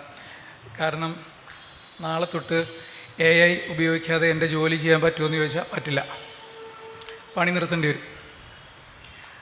എന്നെപ്പോലെ ഈ മേഖലയായിട്ട് ബന്ധപ്പെട്ട എല്ലാവരോടും പറഞ്ഞാൽ ഏകദേശം ഇത് തന്നെയായിരിക്കും പറയാൻ പോകുന്നത്. ഒരു ചെറിയ എക്സാമ്പിളിൽ നിന്ന് ഞാൻ സ്റ്റാർട്ട് ചെയ്യാം. ഇപ്പോഴല്ല, ഒരു 5-6 വർഷം മുമ്പ്, ഏകദേശം എൻ്റെ മോനൊരു 3-3.5 വയസ്സുള്ളപ്പം ഈ മ്യൂസിക്കിൻ്റെ കാര്യം പറഞ്ഞല്ലോ, മ്യൂസിക് ഞാനിങ്ങനെ ചെറുതായിട്ട് ചെയ്തുകൊണ്ടിരിക്കുന്ന സമയത്ത് എൻ്റെ മോൻ അത് വന്ന് കണ്ടിരുന്നു. പുള്ളി ഒരു 3.5 വയസ്സേ ഉള്ളൂ. അപ്പോൾ ആ സമയത്ത് നമ്മുടെ ഈ കോവിഡൊക്കെ സ്റ്റാർട്ട് ചെയ്യുന്ന സമയത്ത് ഈ സ്കൂൾ പഠനമെല്ലാം ഓൺലൈൻ വഴിയായിരുന്നു. അപ്പം അതിന് വേണ്ടിയിട്ടൊരു iPad, ഒരു ടാബ്ലറ്റ് പുള്ളിക്ക് വാങ്ങിച്ചു കൊടുത്തപ്പം പുള്ളി ആദ്യം ചെയ്തത് അതിൻ്റെ അകത്ത് മ്യൂസിക് ആപ്പ് യൂസ് ചെയ്തിട്ട് മ്യൂസിക് കമ്പോസ് ചെയ്യാൻ തുടങ്ങി എന്നുള്ളതാണ്. അതിനുശേഷം ഏകദേശം 1-1.5 വർഷത്തിന് ശേഷമാണ് പുള്ളി പിയാനോ പഠിക്കുന്നത്. ഈ അടുത്താണ് പുള്ളി ഡ്രംസ് പ്ലേ ചെയ്യാൻ തുടങ്ങിയത്. പക്ഷേ അപ്പോഴേ ഇത് സ്റ്റാർട്ട് ചെയ്തു. അപ്പോൾ അതിന് സപ്പോർട്ടീവായിട്ട് നിന്നിരുന്നത് ഡെഫിനറ്റ്ലി AI തന്നെയാണ്. ഇനി ഞാൻ നേരത്തെ പറഞ്ഞു, ഇപ്പം നാളെ തൊട്ട് എന്നോടിത് AI ഇല്ലാതെ ജോലി ചെയ്യാൻ പറ്റുമെന്ന് ചോദിച്ചാൽ പറ്റില്ല. ഞാൻ ഉപയോഗിക്കുന്ന എല്ലാ ആപ്ലിക്കേഷൻസിലും, അത് എഡിറ്റ് ചെയ്യുന്ന കാര്യത്തിലാണെങ്കിലും, കളർ ഗ്രേഡ് ചെയ്യുന്ന കാര്യത്തിലാണെങ്കിലും, ഇമേജസ് വർക്ക് ചെയ്യുന്ന കാര്യത്തിലാണെങ്കിലും, ഓഡിയോ പ്രൊഡക്ഷൻ്റെ കാര്യത്തിലാണെങ്കിലും എല്ലാം AI ആണ് സപ്പോർട്ടീവായിട്ടുള്ളത്. പക്ഷേ ഇത് സപ്പോർട്ടീവാണ്. ഇതൊരിക്കലും ഇപ്പം AI മാത്രം വെച്ചിട്ട് എന്തെങ്കിലും കാര്യം ചെയ്യാൻ പറ്റുമെന്ന് ചോദിച്ചാൽ പറ്റത്തില്ല. നമ്മളെല്ലാവരുടെയും കയ്യിൽ വാട്സപ്പ് ഉണ്ട്. എത്ര പേര് ഇതിനകത്ത് മനോഹരമായിട്ട് വാട്സാപ്പിൻ്റെ AI യൂസ് ചെയ്യുന്നുണ്ട്? വളരെ കുറച്ച് ആൾക്കാരെ യൂസ് ചെയ്തുള്ളൂ. അപ്പോൾ ഏറ്റവും നല്ലൊരു ക്രിയേറ്ററിന് മാത്രമേ AI നല്ല രീതിയിൽ ഉപയോഗിക്കാൻ പറ്റുള്ളൂ. ഈ ടൂളുണ്ടായിട്ട് കാര്യമില്ല. ആ ടൂളിനെ എങ്ങനെ ഉപയോഗിക്കാൻ പറ്റും എന്ന് വ്യക്തമായിട്ട് അറിയണം. ഇപ്പോൾ ഞാൻ ബേസിക്കലി വിഷ്വൽ സൈഡിൽ വർക്ക് ചെയ്യുന്ന ഒരാളാണ്. ഓഡിയോ സൈഡിൽ അത്ര സ്ട്രോങ് ആയിട്ടുള്ള ഒരാളല്ല, പ്രത്യേകിച്ച് ഇപ്പം ഓഡിയോയുടെ മിക്സിംഗ് പോലുള്ള കാര്യങ്ങളിൽ. പക്ഷേ റീസെൻ്റായിട്ട് ഈ മ്യൂസിക് പ്രൊഡക്ഷനിൽ ഞാൻ യൂസ് ചെയ്യുന്ന ആപ്ലിക്കേഷൻ്റെ ഉള്ളിൽ AI ഉപയോഗിച്ചുള്ള മാസ്റ്ററിങ് എന്ന് പറയുന്ന ഒരു പ്രോസസ്സ് വന്നു. അപ്പം മിക്സിംഗ് എന്ന് പറയുന്ന ഏരിയയിൽ ഞാൻ വളരെ വീക്കായിട്ടുള്ളൊരു എന്നെ പോലൊരാൾക്ക് വളരെ നല്ല രീതിയിൽ, അതായത് ഒരു പെർഫെക്റ്റ് സൗണ്ട് ടെക്നീഷ്യൻ ഡെലിവറി ചെയ്യുന്ന ക്വാളിറ്റിയിൽ ഓഡിയോ മിക്സിങ് അല്ലെങ്കിൽ ഓഡിയോ മാസ്റ്ററിങ് ചെയ്യാൻ വേണ്ടിയിട്ടുള്ള ഒരു കോൺഫിഡൻസ് തന്നെ കിട്ടി. അത് ഈ AI എന്നുള്ള സപ്പോർട്ടീവ് ടൂൾ വന്നതുകൊണ്ടാണ്. പക്ഷെ അതുകൊണ്ട് ഇതിന് മുമ്പ് ചെയ്തിട്ടുള്ള ക്രിയേറ്റീവ് പ്രോസസ്സ് എല്ലാം AI ആണോ ചെയ്യണമെന്ന് ചോദിച്ചാൽ അല്ല. അത് അതിൻ്റെ പുറകിൽ വർക്ക് ചെയ്യുന്ന ക്രിയേറ്ററാണ് വർക്ക് ചെയ്യുന്നത്. ഇപ്പം മ്യൂസിക് ആണെങ്കിലും ഇല്ല ഇമേജ് എഡിറ്റിംഗ്, അതിനൊരു ചെറിയ എക്സാമ്പിൾ കൂടി ഞാൻ പറയാം. ഞാൻ കൂടുതലും വിഷ്വൽ സൈഡിൽ വർക്ക് ചെയ്യുന്ന ഒരാളാണ്, നേരത്തെ പറഞ്ഞു. അപ്പം ഈ അഡോബി ഫോട്ടോഷോപ്പ് എന്ന് പറയുന്ന ടൂള് എന്നെ ഒരിക്കലും എൻ്റെ ഒരു സുഹൃത്ത് വളരെ അടുത്താണ് കാണിച്ചു തന്നു. ഇതിൻ്റെ അകത്ത് ഇപ്പം കൂളിംഗ് ഗ്ലാസ് ഇല്ലാതെ ഇരിക്കുന്ന ഒരാൾക്ക് വേണമെങ്കിൽ നമുക്കൊരു കൂളിംഗ് ഗ്ലാസ് വയ്ക്കാം, അതിൻ്റെ അകത്ത് പല കാര്യങ്ങളും ചെയ്യാം. ഈ ക്യൂരിയോസിറ്റി ഉണ്ട്. ഞാനത് കുറച്ച് നാൾ മുമ്പ് അഡോബി ഫോട്ടോഷോപ്പ് പർച്ചേസ് ചെയ്തു. കാരണം ഇതിൻ്റെ ക്രാക്ഡ് സോഫ്റ്റ്വെയറിലൊന്നും നമുക്ക് ഈ AI ഉപയോഗിച്ചുള്ള അല്ലെങ്കിൽ ജനറേറ്റീവ് ഫിൽ അങ്ങനത്തെ കാര്യങ്ങളൊന്നും ഉപയോഗിക്കാൻ പറ്റില്ല. സത്യം പറഞ്ഞാൽ ഇപ്പോഴും അത് മറ്റേ പട്ടിക്ക് മുഴുവൻ തേങ്ങ കിട്ടിയ പോലെ എൻ്റെ കയ്യിൽ ഇരിക്കുകയാണ്. എനിക്ക് അതിനകത്തൊന്നും ഉപയോഗിക്കാൻ പറ്റിയിട്ടില്ല. കാരണം അറിയില്ല അതെങ്ങനെ ഉപയോഗിക്കണമെങ്കിൽ എന്ന് കൃത്യമായിട്ട് അറിയണമെങ്കിൽ ഒരു റിയൽ ആർട്ടിസ്റ്റ് ആയിരിക്കണം. അതെങ്ങനെയാണ് അതിൻ്റെ ഓരോ കാര്യങ്ങളും വർക്ക് ചെയ്യുന്നത്. അപ്പോൾ ഇത് ബേസിക്കലി AI പലപ്പോഴും ഞാൻ കണ്ടിട്ടുള്ളത് പലരും ഇതിനെ പേടിക്കുകയാണ്. പക്ഷെ പേടിക്കേണ്ട യാതൊരു ആവശ്യമില്ല. കാരണം ഇത് നമ്മളെ സപ്പോർട്ട് ചെയ്യുന്നേ ഉള്ളൂ. ഞാനിത് ഉപയോഗിച്ച് വർക്ക് ചെയ്യുന്ന ഒരാളായതുകൊണ്ടാണ് പറയുന്നത്. ഇത് സപ്പോർട്ട് ചെയ്യുന്നേ ഉള്ളൂ, അല്ലാണ്ട് ഇതുകൊണ്ട് പ്രത്യേകിച്ച് വേറെ ഉപദ്രവങ്ങളൊന്നും ഇല്ല. എന്നെ സംബന്ധിച്ചിടത്തോളം ഇല്ല, എനിക്കറിയാവുന്ന മിക്കവാറും ടെക്നീഷ്യന്മാരെ സംബന്ധിച്ചിടത്തോളം ഇല്ല. അപ്പോൾ AI നമ്മൾ പേടിക്കേണ്ട ആവശ്യമുണ്ടോ എന്ന് ചോദിച്ചാൽ ഞാൻ ഡെഫിനറ്റായിട്ട് പറയും പേടിക്കേണ്ട യാതൊരു ആവശ്യമില്ല. കാരണം ഓരോ ദിവസവും ഇതിൻ്റെ ഇംപ്രൂവ്ഡ് വേർഷൻസ്, അതായത് എന്താണ്, വളരെ ടെക്കി ആയിട്ടുള്ള ആൾക്കാരോട് പോലും ചോദിച്ചു കഴിഞ്ഞാൽ അവർ പറയുന്നൊരു കാര്യം എന്ന് വെച്ചാൽ വളരെ സ്റ്റീപ്പായിട്ടാണ്, വളരെ ഫാസ്റ്റായിട്ടാണ് എയുടെ ഇൻഫ്ലുവൻസ് ഓരോ ഏരിയയിലും, ഇപ്പം സിനിമയിൽ മാത്രമല്ല എല്ലാ കാര്യത്തിലും വന്നുകൊണ്ടിരിക്കുന്നത്, പ്രത്യേകിച്ച് സിനിമ അല്ലെങ്കിൽ മീഡിയ പോലുള്ള കാര്യങ്ങളിൽ വന്നുകൊണ്ടിരിക്കുന്നത്. അത് ഏറ്റവും നന്നായിട്ട് ഉപയോഗിക്കാൻ ടാലൻ്റുള്ള ആളുകൾ ഏറ്റവും നല്ല രീതിയിൽ ഉപയോഗിക്കും, ഏറ്റവും നല്ല രീതിയിൽ അതിൻ്റെ റിസൾട്ട്സ് ക്രിയേറ്റ് ചെയ്യും. അതുകൊണ്ട് ഒരിക്കലും ഇത് ഒരു ഒരു ഒരു പ്രശ്നമുള്ള കാര്യമാണോ എന്ന് എനിക്ക് തോന്നുന്നില്ല. കാരണം ഇപ്പോൾ വിഷ്വൽ സൈഡിൽ ഒരു 1-2 എക്സാമ്പിൾസ് ഞാൻ പറയാം. 2018 ഞാൻ വർക്ക് ചെയ്തിട്ടുള്ളൊരു ഒരു ഷോർട്ട് ഫിലിമാണ്. അത് ക്യാൻ ഫിലിം ഫെസ്റ്റിവലിൽ എൻട്രി കിട്ടിയിട്ടുള്ളൊരു ഒരു ഷോർട്ട് ഫിലിമായിരുന്നു. 18 മിനിറ്റ് ദൈർഘ്യമുള്ള ഒരു ഷോർട്ട് ഫിലിമാണ്. വളരെ പ്രശസ്തനായിട്ടുള്ള ഒരാളാണ് അത് ഡയറക്റ്റ് ചെയ്തിരുന്നത്. ഇത് ക്യാനിൽ പോയി അതിൻ്റെ അംഗീകാരങ്ങളെല്ലാം കിട്ടി. അതിനുശേഷം പിന്നെ ഇതിനെക്കുറിച്ച് വലിയ ഫോളോ അപ്പ് ഒന്നും ഉണ്ടായിട്ടില്ല. കാരണം ഒരു ഷോർട്ട് ഫിലിം പ്രത്യേകിച്ച് ഒരു റവന്യൂ ജനറേഷനൊന്നും ഇല്ലാത്തതാണ്. പക്ഷേ ഈ അടുത്ത് ഇതിനെ പ്രൊഡ്യൂസ് ചെയ്തിരുന്ന ആൾ എന്നെ കണ്ടപ്പോൾ പറഞ്ഞു, എനിക്കിതൊന്ന് റിലീസ് ചെയ്യണമെന്നുണ്ട്, ഏതെങ്കിലും സോഷ്യൽ മീഡിയ പേജസിലൂടെയൊക്കെ കുറച്ച് ആളുകളെ അറിയിക്കണം. കാരണം ഞാൻ ഏകദേശം ഒരു 10-12 ലക്ഷം രൂപ മുടക്കിയിട്ടാണ് ഇത് ചെയ്തത്. പക്ഷേ ഈ 2018 ചെയ്തതായതുകൊണ്ട് ഇതിൻ്റെ ഒരു ഡേറ്റയും ഇതിൻ്റെ ബാക്കപ്പോ ഇതിൻ്റെ ഡീറ്റെയിൽസോ ഒരു കാര്യങ്ങളും നമ്മളുടെ കയ്യിലില്ല. അങ്ങനെ ലാസ്റ്റ് തപ്പി ഏതാനും ദിവസങ്ങൾക്ക് മുമ്പ് വിമിയോ എന്ന് പറയുന്നൊരു വെബ്സൈറ്റ് ഉണ്ട്. ഈ വിമിയോ എന്ന് പറഞ്ഞ വെബ്സൈറ്റിൽ നമ്മൾ യൂട്യൂബ് പോലെ തന്നെയുള്ള വേറൊരു വെബ്സൈറ്റാണ് വിമിയോ. വിമിയോയിൽ വളരെ സാധാരണ ക്വാളിറ്റിയിൽ അപ്ലോഡ് ചെയ്തിട്ടുണ്ടായിരുന്നു. അതായത് ഈ ഫെസ്റ്റിവലിലൊക്കെ നമ്മൾ അയക്കണമെങ്കിൽ ആദ്യം വിമിയോയുടെ ഒരു സ്ക്രീനർ ലിങ്ക് അയക്കും. ഈ ലിങ്ക് മാത്രം ഞങ്ങൾക്ക് കിട്ടി. വളരെ ചെറിയ ക്വാളിറ്റിയിൽ ഉള്ള ഒരു സാധനമാണ്. പക്ഷേ ഒരു 2 to 3 ഡേയ്സിനുള്ളിൽ നിലവിൽ ഒരു സിനിമയുടെ ക്വാളിറ്റി എങ്ങനെയാണോ ഇരിക്കണേ അതേ ക്വാളിറ്റിയിൽ ഇത് റീജനറേറ്റ് ചെയ്തു. അതിൻ്റെ പുറകിൽ ഒരു ഹ്യൂമൻ പ്രോസസ്സിങ്ങും ഇല്ല. ഞങ്ങൾ കൊടുത്ത കമാൻഡ്സ് മാത്രം, അത് അതിൻ്റെ ഇൻപുട്ട് കമാൻഡ്, അതിനകത്ത് എന്തൊക്കെ കാര്യങ്ങൾ ചെയ്യണം എന്നുള്ള കുറച്ച് കമാൻഡ്സ് മാത്രം. 2 to 3 ഡേയ്സ് ലെങ്തി പ്രോസസ്സായിരുന്നു. 18 മിനിറ്റ് കൺവേർട്ടായി കിട്ടാൻ വേണ്ടിയിട്ടുള്ളൊരു പ്രോസസ്സ്. പക്ഷേ ഇപ്പോൾ അത് ഞങ്ങളുടെ കയ്യിൽ ഇരിക്കുന്നത് ഇന്ന് എങ്ങനെയാണോ ഏറ്റവും ലേറ്റസ്റ്റ് ടെക്നോളജി ഉപയോഗിച്ചിട്ട് ഒരു ഫിലിം നമ്മൾ എങ്ങനെ ഉണ്ടാക്കുന്നു അതുപോലെയാണ്. അത് വളരെ അടുത്ത് തന്നെ ഒരുപക്ഷെ നിങ്ങൾക്കൊക്കെ കാണാൻ സാധിക്കുമായിരിക്കും. ഒത്തിരി ആൾക്കാരുടെ പേജസിലൂടെ അത് ഷെയർ ചെയ്യും. അപ്പോൾ ഈ AI എന്ന് പറയുന്ന ഒരു സംവിധാനം ഇല്ലായിരുന്നെങ്കിൽ ഒരിക്കലും ഇനി ആരും അത് കാണാൻ പോകുന്നില്ല. കാരണം അത്രയും ചെറിയ ക്വാളിറ്റിയുള്ള ഒരു സംഭവം ഒരിക്കലും ഈ സമയത്ത് ആരും അത് റിലീസ് ചെയ്യില്ല. പക്ഷെ അത് റിലീസ് ചെയ്യാനുള്ള കോൺഫിഡൻസ് ഞങ്ങൾക്കെല്ലാം കിട്ടിയത് ഈ കാര്യം കൊണ്ടാണ്. ഇതുപോലെ ധാരാളം എക്സാമ്പിൾസ് ഉണ്ട്.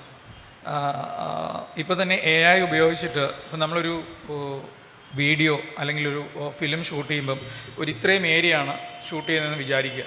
ഇതിനെ കുറച്ചും കൂടി നമുക്ക് ആവശ്യമുണ്ടെങ്കിൽ AI ഉപയോഗിച്ചത് റീക്രിയേറ്റ് ചെയ്യാൻ പറ്റും.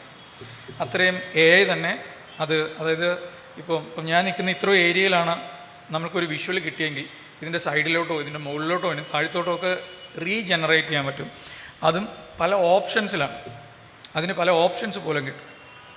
അപ്പോൾ ഇതെല്ലാം ഈ സംവിധാനങ്ങൾ ഉപയോഗിച്ചിട്ടാണ്. അപ്പം ടെക്നോളജി നമ്മൾക്ക് പണ്ട് തൊട്ടേ പുതിയ ടെക്നോളജി വരുമ്പം പേടിക്കുന്ന ഒരു സംവിധാനം ഉള്ളതുകൊണ്ട് ട്രാക്ടർ തൊട്ടേ ഉള്ളതാണല്ലോ. അപ്പോൾ അതുകൊണ്ട് സ്വാഭാവികമായിട്ടും പലരും ഇതിനെ പേടിക്കുന്നു എന്ന് മാത്രമേ ഞാൻ പറയുള്ളൂ. ഇനി പേടിക്കേണ്ട യാതൊരു കാര്യമില്ല. ഇത് വളരെ ശക്തമായിട്ടെന്ന് പറഞ്ഞാൽ ഒരുപക്ഷെ നമ്മളൊക്കെ വിചാരിക്കുന്നേക്കാളും കൂടുതൽ എഫിഷ്യൻ്റായിട്ട് തന്നെ വരും. മിസ്യൂട്ടിലൈസ് ചെയ്യേണ്ട ആൾക്കാർ മനോഹരമായിട്ട് ഇതിനെ മിസ്യൂട്ടിലൈസ് ചെയ്യും. ഒരുപക്ഷെ ചിലപ്പോൾ നമ്മളൊക്കെ അതിൽ പെട്ടുപോയേക്കാം, വരാതിരിക്കാം എന്ന് നമുക്ക് വിശ്വസിക്കാം. ഇതിനെ നല്ല രീതിയിൽ ഉപയോഗിക്കേണ്ട ആൾക്കാർ നല്ല രീതിയിൽ ഉപയോഗിക്കും. പിന്നെ നമുക്ക് നിയമങ്ങളും സംവിധാനങ്ങളും ഒക്കെ ഉള്ളതുകൊണ്ട് ഒരു പരിധി കൂടുതൽ ഇതിനെ മിസ്യൂട്ടിലൈസ് ചെയ്യും എന്നുള്ള പേടിയൊന്നും വേണ്ട. പക്ഷേ അതിൻ്റെ അകത്ത് ചില ആൾക്കാർക്ക് അതുകൊണ്ടുള്ള ഉപദ്രവങ്ങൾ ഉണ്ടായേക്കാം. പിന്നെ പലരും എൻ്റെ അടുത്ത് ചോദിച്ചിട്ടുള്ളൊരു കാര്യം, ഈ AI വരുമ്പം ഒത്തിരി ആൾക്കാരുടെ ജോലി പോകില്ല എന്നാണ് ചോദിച്ചത്. അതിനൊരു ചെറിയ എക്സാമ്പിൾ ഞാൻ പറയാം. ഞാൻ പഠിക്കുന്ന സമയത്ത് ഫിലിം, അതായത് സെല്ലുലോയിഡ്, നമ്മളെ ഈ സിനിമ പണ്ടൊക്കെ ഷൂട്ട് ചെയ്യാൻ ഉപയോഗിച്ചിരുന്ന സെല്ലുലോയിഡ് എന്ന് പറയുന്ന സംവിധാനം ഉണ്ടായിരുന്നു. അപ്പോൾ പ്രസാദ് ഫിലിം ഇൻസ്റ്റിറ്റ്യൂട്ടിൽ പ്രസാദ് ഫിലിം ലാബിലൊക്കെ ഞങ്ങൾ ആ സമയത്ത് പഠിക്കുന്ന സമയത്ത് ചെല്ലുമ്പം ഈ ഫിലിം ടെക്നീഷ്യൻസ് ഉണ്ട്. ഈ ഫിലിം മുറിക്കുന്ന, പ്രത്യേകിച്ച് ഇതിൻ്റെ എഡിറ്റിംഗ് പ്രോസസ്സിനൊക്കെ ശേഷം ഒത്തിരി ആളുകളുണ്ട്. അപ്പോൾ ഇവരിത് മുറിക്കുക, ഇത് കൂട്ടി ഒട്ടിക്കുക, അതിനുശേഷം തിയേറ്ററിലെത്തുന്ന പ്രോസസ്സൊക്കെ ആയിട്ട് ബന്ധപ്പെട്ട് ഒരു കുറച്ച് വർഷങ്ങൾക്ക് ശേഷം പിന്നീട് ഞാൻ വർക്ക് ചെയ്ത സിനിമകളുമായിട്ട് ബന്ധപ്പെട്ട് തിരിച്ച് വീണ്ടും മദ്രാസിൽ ചെല്ലുന്ന സമയത്ത് ഞാൻ കാണുന്നത് ഇത് പൂട്ടി, അവിടെ അതില്ല. ഈ ഫിലിം ഇനിഷ്യലി ഞാനും വർക്ക് ചെയ്ത് തുടങ്ങിയത് ഫിലിമിൽ തന്നെയാണ്. ആ സമയത്ത് എനിക്ക് സപ്പോർട്ടീവായിട്ട് വർക്ക് ചെയ്യുന്ന പല ആൾക്കാരും അവിടെ ഇല്ല. അവരൊക്കെ അവരുടെ നാടുകളിലേക്ക് പോവുകയും കൃഷിപ്പണിയും വേറെ ബിസിനസ്സും വേറെ പല കാര്യങ്ങളുമായിട്ട് പോവുകയൊക്കെ ചെയ്തു.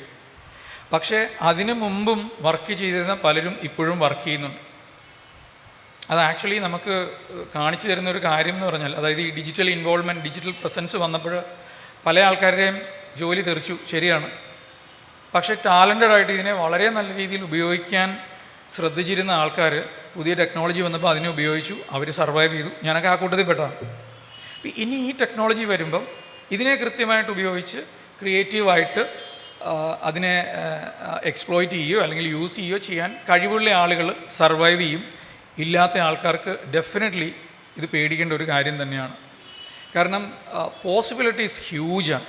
ഇപ്പം സിനിമയെ സംബന്ധിച്ചിടത്തോളം ഏകദേശം സിനിമയിൽ എന്തും സാധ്യമാകുന്ന രീതിയിലേക്ക് ഓൾറെഡി എത്തിക്കഴിഞ്ഞു. അപ്പോൾ ഇത് ഈ AI അതിനെ കുറച്ചും കൂടി വളരെ നല്ല രീതിയിലാക്കാം. അതായത് ഒരുപക്ഷെ ഒരു മനുഷ്യന് വിഷ്വലൈസ് ചെയ്യാൻ പറ്റുന്നതിന് അപ്പുറത്തേക്ക് സപ്പോർട്ട് ചെയ്യാൻ ബേസിക്കലി ഈ എല്ലാ തരത്തിലുള്ള ടെക്നോളജി, ഇപ്പോൾ AI എന്നുള്ള കാര്യം മാത്രമല്ല, എല്ലാ തരത്തിലുള്ള ടെക്നോളജിയും ഹെൽപ്പ് ചെയ്യുന്നുണ്ട്. അതുമാത്രമല്ല ഈ കമ്പ്യൂട്ടറുകളൊക്കെ നമ്മൾ നോക്കിക്കഴിഞ്ഞാൽ പണ്ട് ഉപയോഗിച്ചിരുന്ന കമ്പ്യൂട്ടറുകളിൽ നിന്ന് ഡ്രാസ്റ്റിക് ഡിഫറൻസ് ആണ്. അപ്പം ഇതിൻ്റെയൊക്കെ പ്രോസസ്സിങ് സ്പീഡും ഇതുമൊക്കെ ഈ AI ഒക്കെ ആയിട്ട് ബന്ധപ്പെട്ടാണ്, മെഷീൻ ലേണിംഗ് അങ്ങനെയുള്ള പല കാര്യങ്ങളുമായിട്ട് ബന്ധപ്പെട്ടാണ് വരുന്നത്. വളരെ ഫാസ്റ്ററാണ്. അപ്പോൾ ഇതൊക്കെ ഈ പ്രോസസ്സുകൾ വളരെ ഫാസ്റ്റാക്കുന്നു. പണ്ടൊക്കെ ഒരു സിനിമ ഒരു പരസ്യം ഷൂട്ട് ചെയ്യണമെങ്കിൽ, അല്ലെങ്കിൽ ഇപ്പം ഈ റെക്കോർഡ് ചെയ്തുകൊണ്ടിരിക്കുന്ന വീഡിയോ ഒന്ന് തിരിച്ച് ഇതിൻ്റെ പോസ്റ്റ് പ്രൊഡക്ഷൻ ചെയ്ത് കാണണമെന്നുണ്ടെങ്കിൽ വളരെ സമയമെടുക്കുമായിരുന്നു. ഇപ്പോൾ അത് വളരെ ഫാസ്റ്റാണ്. AI പിന്നെയും ഇതിനെ ഫാസ്റ്റാക്കും, പിന്നെയും ഇതിനെ പ്രിസൈസ് ആക്കും. ഇനിയും എന്താ പറയുക, കൂടുതൽ നമ്മൾക്കൊക്കെ ഇഷ്ടപ്പെടുന്ന രീതിയിലേക്ക്, അല്ലെങ്കിൽ നമ്മളെയൊക്കെ കൂടുതൽ ഇൻഫ്ലുവൻസ് ചെയ്യുന്ന രീതിയിലേക്ക് തന്നെ ഇത് വരുള്ളൂ എന്നുള്ളതാണ് ഏകദേശം ഇതുമായിട്ടുള്ള എൻ്റെ ഒരു എക്സ്പെരിമെൻസിൽ എനിക്ക് മനസ്സിലായിട്ടുള്ളത്. എനിക്ക് തോന്നുന്നു ഒരുമാതിരി സിനിമയിൽ വർക്ക് ചെയ്യുന്ന സിനിമയുടെ എക്സ്പെഷ്യലി എൻ്റെ പോസ്റ്റ് പ്രൊഡക്ഷനും ഒക്കെ ആയിട്ട് ബന്ധപ്പെട്ട് വർക്ക് ചെയ്യുന്ന, പോസ്റ്റ് പ്രൊഡക്ഷൻ മാത്രമല്ല ഈവൻ പ്രൊഡക്ഷനിൽ പോലും ഉണ്ട്. കാരണം ഇപ്പം നമ്മൾ ഈ ചെറിയ ചെറിയ ക്യാമറകളൊക്കെ പലപ്പോഴും ഉപയോഗിക്കുമ്പം കാണാം, ഓരോ വേർഷൻ വരുമ്പോഴത്തേക്കും ഇതിൻ്റെ ഈ ഫോക്കസ് നമ്മൾ കണ്ടിട്ടുണ്ടാവും. ഒബ്ജക്റ്റ് ട്രാക്കിംഗ് എന്നൊക്കെ പറഞ്ഞിട്ടുള്ള ചെറിയ ചെറിയ കാര്യങ്ങളുണ്ട്. അതായത് ഇപ്പം എന്നെയാണ് ഇത് ട്രാക്ക് ചെയ്യുന്നതെങ്കിൽ ഞാൻ അങ്ങോട്ട് മാറിക്കഴിഞ്ഞാൽ ഇത് ട്രാക്ക് ചെയ്യും. അത് ഓരോ വേർഷൻസും വരുമ്പോൾ അത് കൂടുതൽ ഇമ്പ്രൂവ് ആയിക്കൊണ്ടിരിക്കുന്നുണ്ട്. ഇപ്പം ചില പുതിയ ക്യാമറകളിലൊക്കെ നമ്മൾ നോക്കിക്കഴിഞ്ഞാൽ ഇതിൽ മാസ്കിങ് ഉണ്ടെന്ന് വെച്ചാൽ, ഇപ്പോൾ ഇവിടെ ഒരു മരമുണ്ട്, ഞാൻ ഇവിടുന്ന് ഇങ്ങനെ മാറി, ഈ മരത്തിൻ്റെ മാസ്ക് വരുമ്പോൾ പലപ്പോഴും കട്ടായി പോകുന്നുണ്ടായിരുന്നു. അപ്പോൾ അതൊക്കെ മാറിയിട്ട് മരത്തിൻ്റെ മാസ്ക് വന്നാലും ഇനി അവിടെ ഒരു ട്രെയിൻ വന്നാലും അത് പോയി കഴിയുമ്പോഴും ഈ ഒബ്ജക്റ്റിനെ ട്രാക്ക് ചെയ്യുന്ന, ഇതൊക്കെ ബേസിക്കലി ഇത്തരം ടെക്നോളജീസുമായിട്ട് ബന്ധപ്പെട്ട് വരുന്നതാണ്. അപ്പോൾ ഇത് ക്രിയേറ്റീവായിട്ടുള്ള ടെക്നീഷ്യൻസ് എനിക്ക് തോന്നുന്നു എല്ലാവരും ഇതിനെ വളരെ വളരെ എന്താ പറയുക, സന്തോഷത്തോടു കൂടി തന്നെ ആയിരിക്കും സ്വീകരിക്കുന്നത്. സിനിമയിൽ ഒരിക്കലും, സിനിമയെന്നല്ല, എനിക്ക് തോന്നുന്നു മീഡിയ എല്ലാ തരത്തിലുള്ള മീഡിയയിൽ ഒരിക്കലും ഇത് നിലവിൽ തന്നെ അവോയ്ഡ് ചെയ്യാൻ പറ്റാത്ത ഒരു ടൂളായിട്ട് മാറിയിട്ടുണ്ട്. ഇനിയും വളരെ സ്ട്രോങ്ങറായിട്ടായിരിക്കും ഇതിൻ്റെ പ്രസൻസ് ഉണ്ടാവുക. ഒരുപക്ഷെ ഇനി ഇതിനെ കോൺസെൻട്രേറ്റ് ചെയ്തിട്ടുള്ള ട്രെയിനിങ് പോലും ഉണ്ട്. അതായത് എയുടെ ട്രെയിനിങ് എന്നല്ല ഞാൻ പറഞ്ഞത്, ഇപ്പോൾ മീഡിയയിൽ തന്നെ ഓരോ സെഗ്മെൻറ്റ്സിലും, ഫോർ എക്സാമ്പിൾ കളർ ഗ്രേഡിങ്ങിൽ AI എങ്ങനെ ഉപയോഗിക്കാം എന്നുള്ളതിനെക്കുറിച്ച് മാത്രമായിട്ട് ചിലപ്പം ട്രെയിനിങ് ഉണ്ടാവും. എഡിറ്റിങ്ങിൽ AI എങ്ങനെ ഉപയോഗിക്കാം, അല്ലെങ്കിൽ സിനിമോട്ടോഗ്രഫിയിൽ AI എങ്ങനെ ഉപയോഗിക്കാം. അപ്പം അത്ര ഡീപ്പർ ഇൻഫ്ലുവൻസ് ഉണ്ടാക്കിയിട്ടുള്ള ഒരു കാര്യമാണിത്. ഇനിയും ഇത് കൂടുതൽ ഇൻഫ്ലുവൻസ് ഉണ്ടാക്കുമെന്ന് തന്നെയാണ് എനിക്ക് തോന്നുന്നു. ഞാൻ ഏകദേശം എനിക്കറിയാവുന്ന കാര്യങ്ങളെക്കുറിച്ച് ഞാൻ പറഞ്ഞിട്ടുണ്ടാവും. വേറെ എന്തെങ്കിലും ക്വസ്റ്റ്യൻസ് നിങ്ങൾക്കുണ്ടെങ്കിൽ ഞാൻ അതിനെക്കുറിച്ച് എക്സ്പ്ലെയിൻ ചെയ്യാം. അല്ലെങ്കിൽ thank you so much. Thank you Sreekumar Nair. അദ്ദേഹം വളരെ വ്യത്യസ്ത സ്ഥലങ്ങളിലേക്കാണ് പോയത്. കാരണം നമ്മൾ ഒരു തരത്തിലും ഭയപ്പെടേണ്ട AI-യെക്കുറിച്ച്. കാരണം കൂടുതൽ തൊഴിലവസരങ്ങളും സാധ്യതകളും ഇതിലൂടെ വന്നെത്തും എന്ന് നമ്മളെ അദ്ദേഹം ഓർമ്മിപ്പിക്കുകയാണ്. അത് വ്യത്യസ്തമായ ചർച്ച ഇന്ന് കൊണ്ട് വളരെ സമ്പുഷ്ടമായി നമ്മളുടെ ഈ ഇന്നത്തെ പ്രോഗ്രാം. അപ്പോൾ ഇനി ആർക്കെങ്കിലും എന്തെങ്കിലും സംശയങ്ങൾ ഇവരോട് ചോദിക്കാനുണ്ടെങ്കിൽ നമുക്ക് ചോദിക്കാനുള്ള ഒരു സമയമാണ്. ഇതിൽ നമ്മൾ മനസ്സിലാക്കേണ്ട ഒരു കാര്യം എനിക്ക് തോന്നും, ഒരു തലമുറയുടെ വ്യത്യാസം ഈ പറയുന്ന കാര്യങ്ങളിലുണ്ട്. അത് പ്ലാസ്റ്റിക് എന്നൊരു കഥയുണ്ട് എം മുകുന്ദൻ്റെ. വളരെ പണ്ട് ഞങ്ങൾ സ്കൂളിൽ പഠിപ്പിച്ചിരുന്നതാണ്. അതിൽ ഇട്ടുണ്ണി നായർ എന്ന് പറയുന്ന ഒരു പൂക്കച്ചവടക്കാരൻ്റെ കഥയാണ്. അദ്ദേഹം പൂക്കച്ചവടം നടത്തി അവസാനം പൂക്കൾ വാങ്ങിക്കാൻ ആളുകളില്ലാതെ വന്നിട്ട് ജീവിക്കാൻ നിവൃത്തിയില്ലാതെ എന്ത് ചെയ്യും? കാരണം പ്ലാസ്റ്റിക് പൂക്കൾ നാട്ടിലേക്ക് വരാൻ തുടങ്ങിയപ്പോൾ യഥാർത്ഥത്തിലുള്ള നല്ല ഒറിജിനൽ പൂക്കൾക്ക് ആവശ്യക്കാർ ഇല്ലാതായി തീരുന്നൊരു കഥയാണ്. ഒരു പക്ഷേ ഈ പുതിയ കാലഘട്ടത്തിൻ്റെ ഓരോ കാലഘട്ടത്തിലും വരുന്ന മാറ്റങ്ങളെക്കുറിച്ച് ചിന്തിക്കാനായിട്ട് ആ ഒരു കഥ നമ്മളെ പ്രേരിപ്പിക്കുന്നുണ്ട്. AI-യെക്കുറിച്ച് പറയുമ്പോൾ വേറൊരു കാര്യം, സിനിമാ രംഗത്ത് തന്നെയുള്ള മറ്റൊരു കാര്യം കൂടി ഞാൻ ഓർമ്മിക്കുകയാണ്. കഴിഞ്ഞ ദിവസം ബഹദൂറിനെ കുറിച്ച് വായിച്ചപ്പോൾ, ബഹദൂർ വളരെ ഒരുപാട് നാൾ സിനിമകളിലൊക്കെ അഭിനയിച്ചു. വളരെ പട്ടിണിയും പരിവട്ടമൊക്കെ ഇരുന്ന കാലഘട്ടത്തിൽ നിന്നൊക്കെ നല്ലൊരു സമ്പന്നനായി മാറിയൊരു സമയത്ത് അദ്ദേഹം 1-2 സിനിമകൾക്കൊക്കെ നിർമ്മാണത്തിനൊക്കെ പൈസ ചിലവാക്കി. അത് കഴിഞ്ഞിട്ട് അദ്ദേഹം ഒരു black and white studio, cinema നിർമ്മിക്കാനുള്ള ഒരു സ്റ്റുഡിയോ സ്ഥാപിച്ചു. ആ സ്റ്റുഡിയോ സ്ഥാപിച്ച് തൊട്ട് വളരെ ദിവസങ്ങൾക്കുള്ളിൽ തന്നെ മലയാളത്തിൽ കളർ ഫിലിമുകളിലേക്ക് മലയാള സിനിമ മാറി. അതോടുകൂടി അദ്ദേഹത്തിൻ്റെ ബ്ലാക്ക് ആൻഡ് വൈറ്റ് സ്റ്റുഡിയോയ്ക്ക് ആവശ്യക്കാരില്ലാതാവുകയും അദ്ദേഹം വലിയ തോതിൽ ദാരിദ്ര്യത്തിലേക്ക് കൂപ്പുകുത്തുകയും ചെയ്തു എന്നൊരു കഥ ഞാൻ വായിച്ചു. ഇതെല്ലാം നമുക്കൊരു പക്ഷേ സിനിമയെക്കുറിച്ച് പറയുമ്പോൾ ഇത്തരം മാറ്റങ്ങൾ നമ്മൾ തീർച്ചയായിട്ടും, കാരണം സാങ്കേതിക വിദ്യ എന്നുള്ളത് നമുക്ക് നിരന്തരം ദിവസം മാറിക്കൊണ്ടിരിക്കുന്നു. അതിൻ്റെ പ്രശ്നങ്ങൾ ഇപ്പം AI-യെക്കുറിച്ച് പറയുമ്പോൾ നമ്മുടെ മുൻപിലുള്ള ആശങ്ക എന്ന് പറയുന്നത് നേരത്തെ പറഞ്ഞ നൈതികമായിട്ടുള്ള അനുവാദങ്ങളില്ലാതെ ഉണ്ടാക്കുന്ന ചില വീഡിയോസ്. അപ്പോൾ അതിൽ നമുക്ക് പറയാവുന്ന, ഇപ്പം അടുത്തിടെ നമ്മൾ ധാരാളം വീഡിയോസ് ഇപ്പം സോഷ്യൽ മീഡിയ വഴിയൊക്കെ പ്രചരിക്കുന്നുണ്ട്. കഴിഞ്ഞ ദിവസം തന്നെ കണ്ടൊരു വീഡിയോ തിരുവിതാംകൂർ രാജാക്കന്മാരുടെ അവരെ റീക്രിയേറ്റ് ചെയ്തുകൊണ്ടുള്ളൊരു വീഡിയോ ഉണ്ട്. അതുപോലെ തന്നെ പല സിനിമാ താരങ്ങളുടെയും ഡീപ് ഫേക്കുകൾ. ഇപ്പം ഏറ്റവും അധികം നമ്മൾ ഇതിൽ ആശങ്കപ്പെടേണ്ട ഒരു കാര്യം അല്ലേ, ഡീപ് ഫേക്കുകളുടെ ഒരു സംഗതിയാണ്. അതായത് പലപ്പോഴും എന്താണ്, നമ്മുടെ ഈ ഒരു സാങ്കേതികവിദ്യ ഉപയോഗിച്ചുകൊണ്ട് ആളുകളെ കൃത്രിമമായിട്ട് തയ്യാറാക്കുന്നു. അപ്പം എനിക്ക് ചോദിക്കാനുള്ളത്, ഇപ്പം ഞാൻ ഈ പറഞ്ഞ കാര്യം, ഈ ഡീപ് ഫേക്കുകളെ കുറിച്ച് ഇപ്പം നമ്മുടെ ശ്രീകുമാർ സാറിന് എന്താണ് പറയാനുള്ളതെന്നും, അതുപോലെ തന്നെ ഈ സാങ്കേതിക വിദ്യയിൽ ഇപ്പം നമ്മുടെ മോഡറേറ്റർ പറഞ്ഞത് ഇതിൽ തൊഴിൽ നഷ്ടപ്പെടുന്നതിനെക്കുറിച്ചുള്ള പ്രശ്നങ്ങളെക്കുറിച്ച് പറഞ്ഞു. അപ്പോൾ ഈ തൊഴിൽ നഷ്ടപ്പെടുന്നതിനെക്കുറിച്ച് തീർച്ചയായിട്ടും, കാരണം ധാരാളം ആർട്ടിസ്റ്റുകൾക്ക് അവസരം നൽകുന്ന മേഖലയാണ് സിനിമ. അവർക്ക് പലർക്കും തൊഴിൽ നഷ്ടപ്പെടുന്നു എന്നുള്ള ഒരു പ്രശ്നം കൂടി ഇതിൽ കടന്നു വരുന്നുണ്ട്. ഇതിനെക്കുറിച്ചൊക്കെ അദ്ദേഹത്തിന് എന്താണ് പറയാനുള്ളതെന്ന് അറിയാൻ താല്പര്യമുണ്ട്. ഇപ്പം അവസാനം ചോദിച്ച ചോദ്യത്തിന് വളരെ പെട്ടെന്ന് ഞാനൊരു ആൻസർ പറയാം. ഞാൻ 2 സർക്കാർ ഉദ്യോഗസ്ഥന്മാരുടെ മകനാണ്. അപ്പം ഈ സർക്കാർ ഉദ്യോഗത്തിലുള്ള അവരുടെ ജോലിയുടെ സെക്യൂരിറ്റിയെക്കുറിച്ച് ഞാൻ കണ്ടു വളർന്ന ഒരാളാണ്. പക്ഷെ ബേസിക്കലി ഞാൻ പരിപൂർണമായിട്ട് ഒരു സെക്യൂരിറ്റി ഇല്ലാതെ ഒരു ബിസിനസ് സ്റ്റാർട്ട് ചെയ്ത് അല്ലെങ്കിൽ ഇതുപോലൊരു മേഖലയിൽ വർക്ക് ചെയ്യുന്ന ഒരാളാണ്. ഓക്കെ, അപ്പോൾ എന്നോട് ചോദിച്ചാൽ ഇപ്പോഴല്ല ജോലിക്ക് സെക്യൂരിറ്റി ഇല്ലാത്തത്.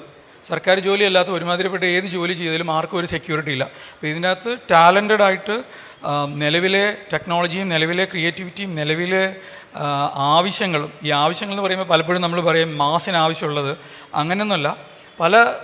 പല ജോണറുണ്ട് ഇതിനകത്ത്. അപ്പം അതിനകത്ത് ഏത് ഇതിലാണോ നമ്മൾ സ്റ്റിക്ക് ഓൺ ചെയ്തിരിക്കണേ അവിടെ കൃത്യമായിട്ട് നമുക്ക് പ്രസൻറ്റ് ചെയ്യാൻ പറ്റിയില്ലെങ്കിൽ, മനസ്സിലായില്ലേ? അപ്പോൾ ഞാൻ ആക്ച്വലി ഒരു ട്രെയിനറും കൂടിയാണ്. അപ്പം വളരെ യങ് ആയിട്ടുള്ള ആളുകളെ ഞാൻ കാണാറുള്ളതാണ്. വളരെ അഗ്രസീവായിട്ട് സർവൈവ് ചെയ്യാൻ പറ്റാത്ത ആരും നിലവിൽ സർവൈവ് ചെയ്യില്ല എന്നുള്ളതാണ് ഞാൻ മനസ്സിലാക്കിയിട്ടുള്ളൊരു കാര്യം. അതിന് AI-യുടെ ആവശ്യമൊന്നുമില്ല. നേരത്തെ നമ്മൾ കുറച്ച് പുറകോട്ട് നോക്കിക്കഴിഞ്ഞാൽ തന്നെ പല സമയത്തും ഇത് കാണാൻ പറ്റും. നമുക്കൊരിക്കലും ഇതിനെ സമരം ചെയ്തു അല്ലെങ്കിൽ ഇത്തരം കാര്യങ്ങൾ പറഞ്ഞു തടഞ്ഞു നിർത്താൻ പറ്റില്ല. ഇത് വന്നുകൊണ്ടേയിരിക്കും. ഇനി നാളെ ഇതിനേക്കാളും വലിയ പ്രസൻസ് വന്നുകൊണ്ടിരിക്കും. ജോലിക്ക് നിലവിൽ ഞാൻ നേരത്തെ പറഞ്ഞ എൻ്റെ ഒരു മനസ്സിലാക്കലാണെങ്കിൽ സർക്കാർ ജോലി അല്ലാതെ വേറൊരു ജോലിക്കും യാതൊരു സെക്യൂരിറ്റി ഇല്ല. അതിന് ഒരു റീസണിങ്ങും അല്ല. പ്രിയ സുഹൃത്തുക്കളെ, നമുക്ക് സമയപരിധി മൂലം സിനിമ തുടങ്ങേണ്ട ഒരു സമയമായി. അപ്പോൾ അതുകൊണ്ട് ഈ പരിപാടി ഇവിടെ അവസാനിക്കുന്നു. ഇതിൽ പങ്കെടുത്ത എല്ലാവർക്കും നന്ദി, നമസ്കാരം. ഈ മെട്രോ ഫിലിം സൊസൈറ്റിയുടെ പേരിലും ചങ്ങമ്പുഴ സാംസ്കാരിക വേദിയുടെ പേരിലും ഞാൻ നന്ദി പ്രകാശിപ്പിച്ചുകൊണ്ട് നിർത്തുന്നു. നന്ദി, നമസ്കാരം.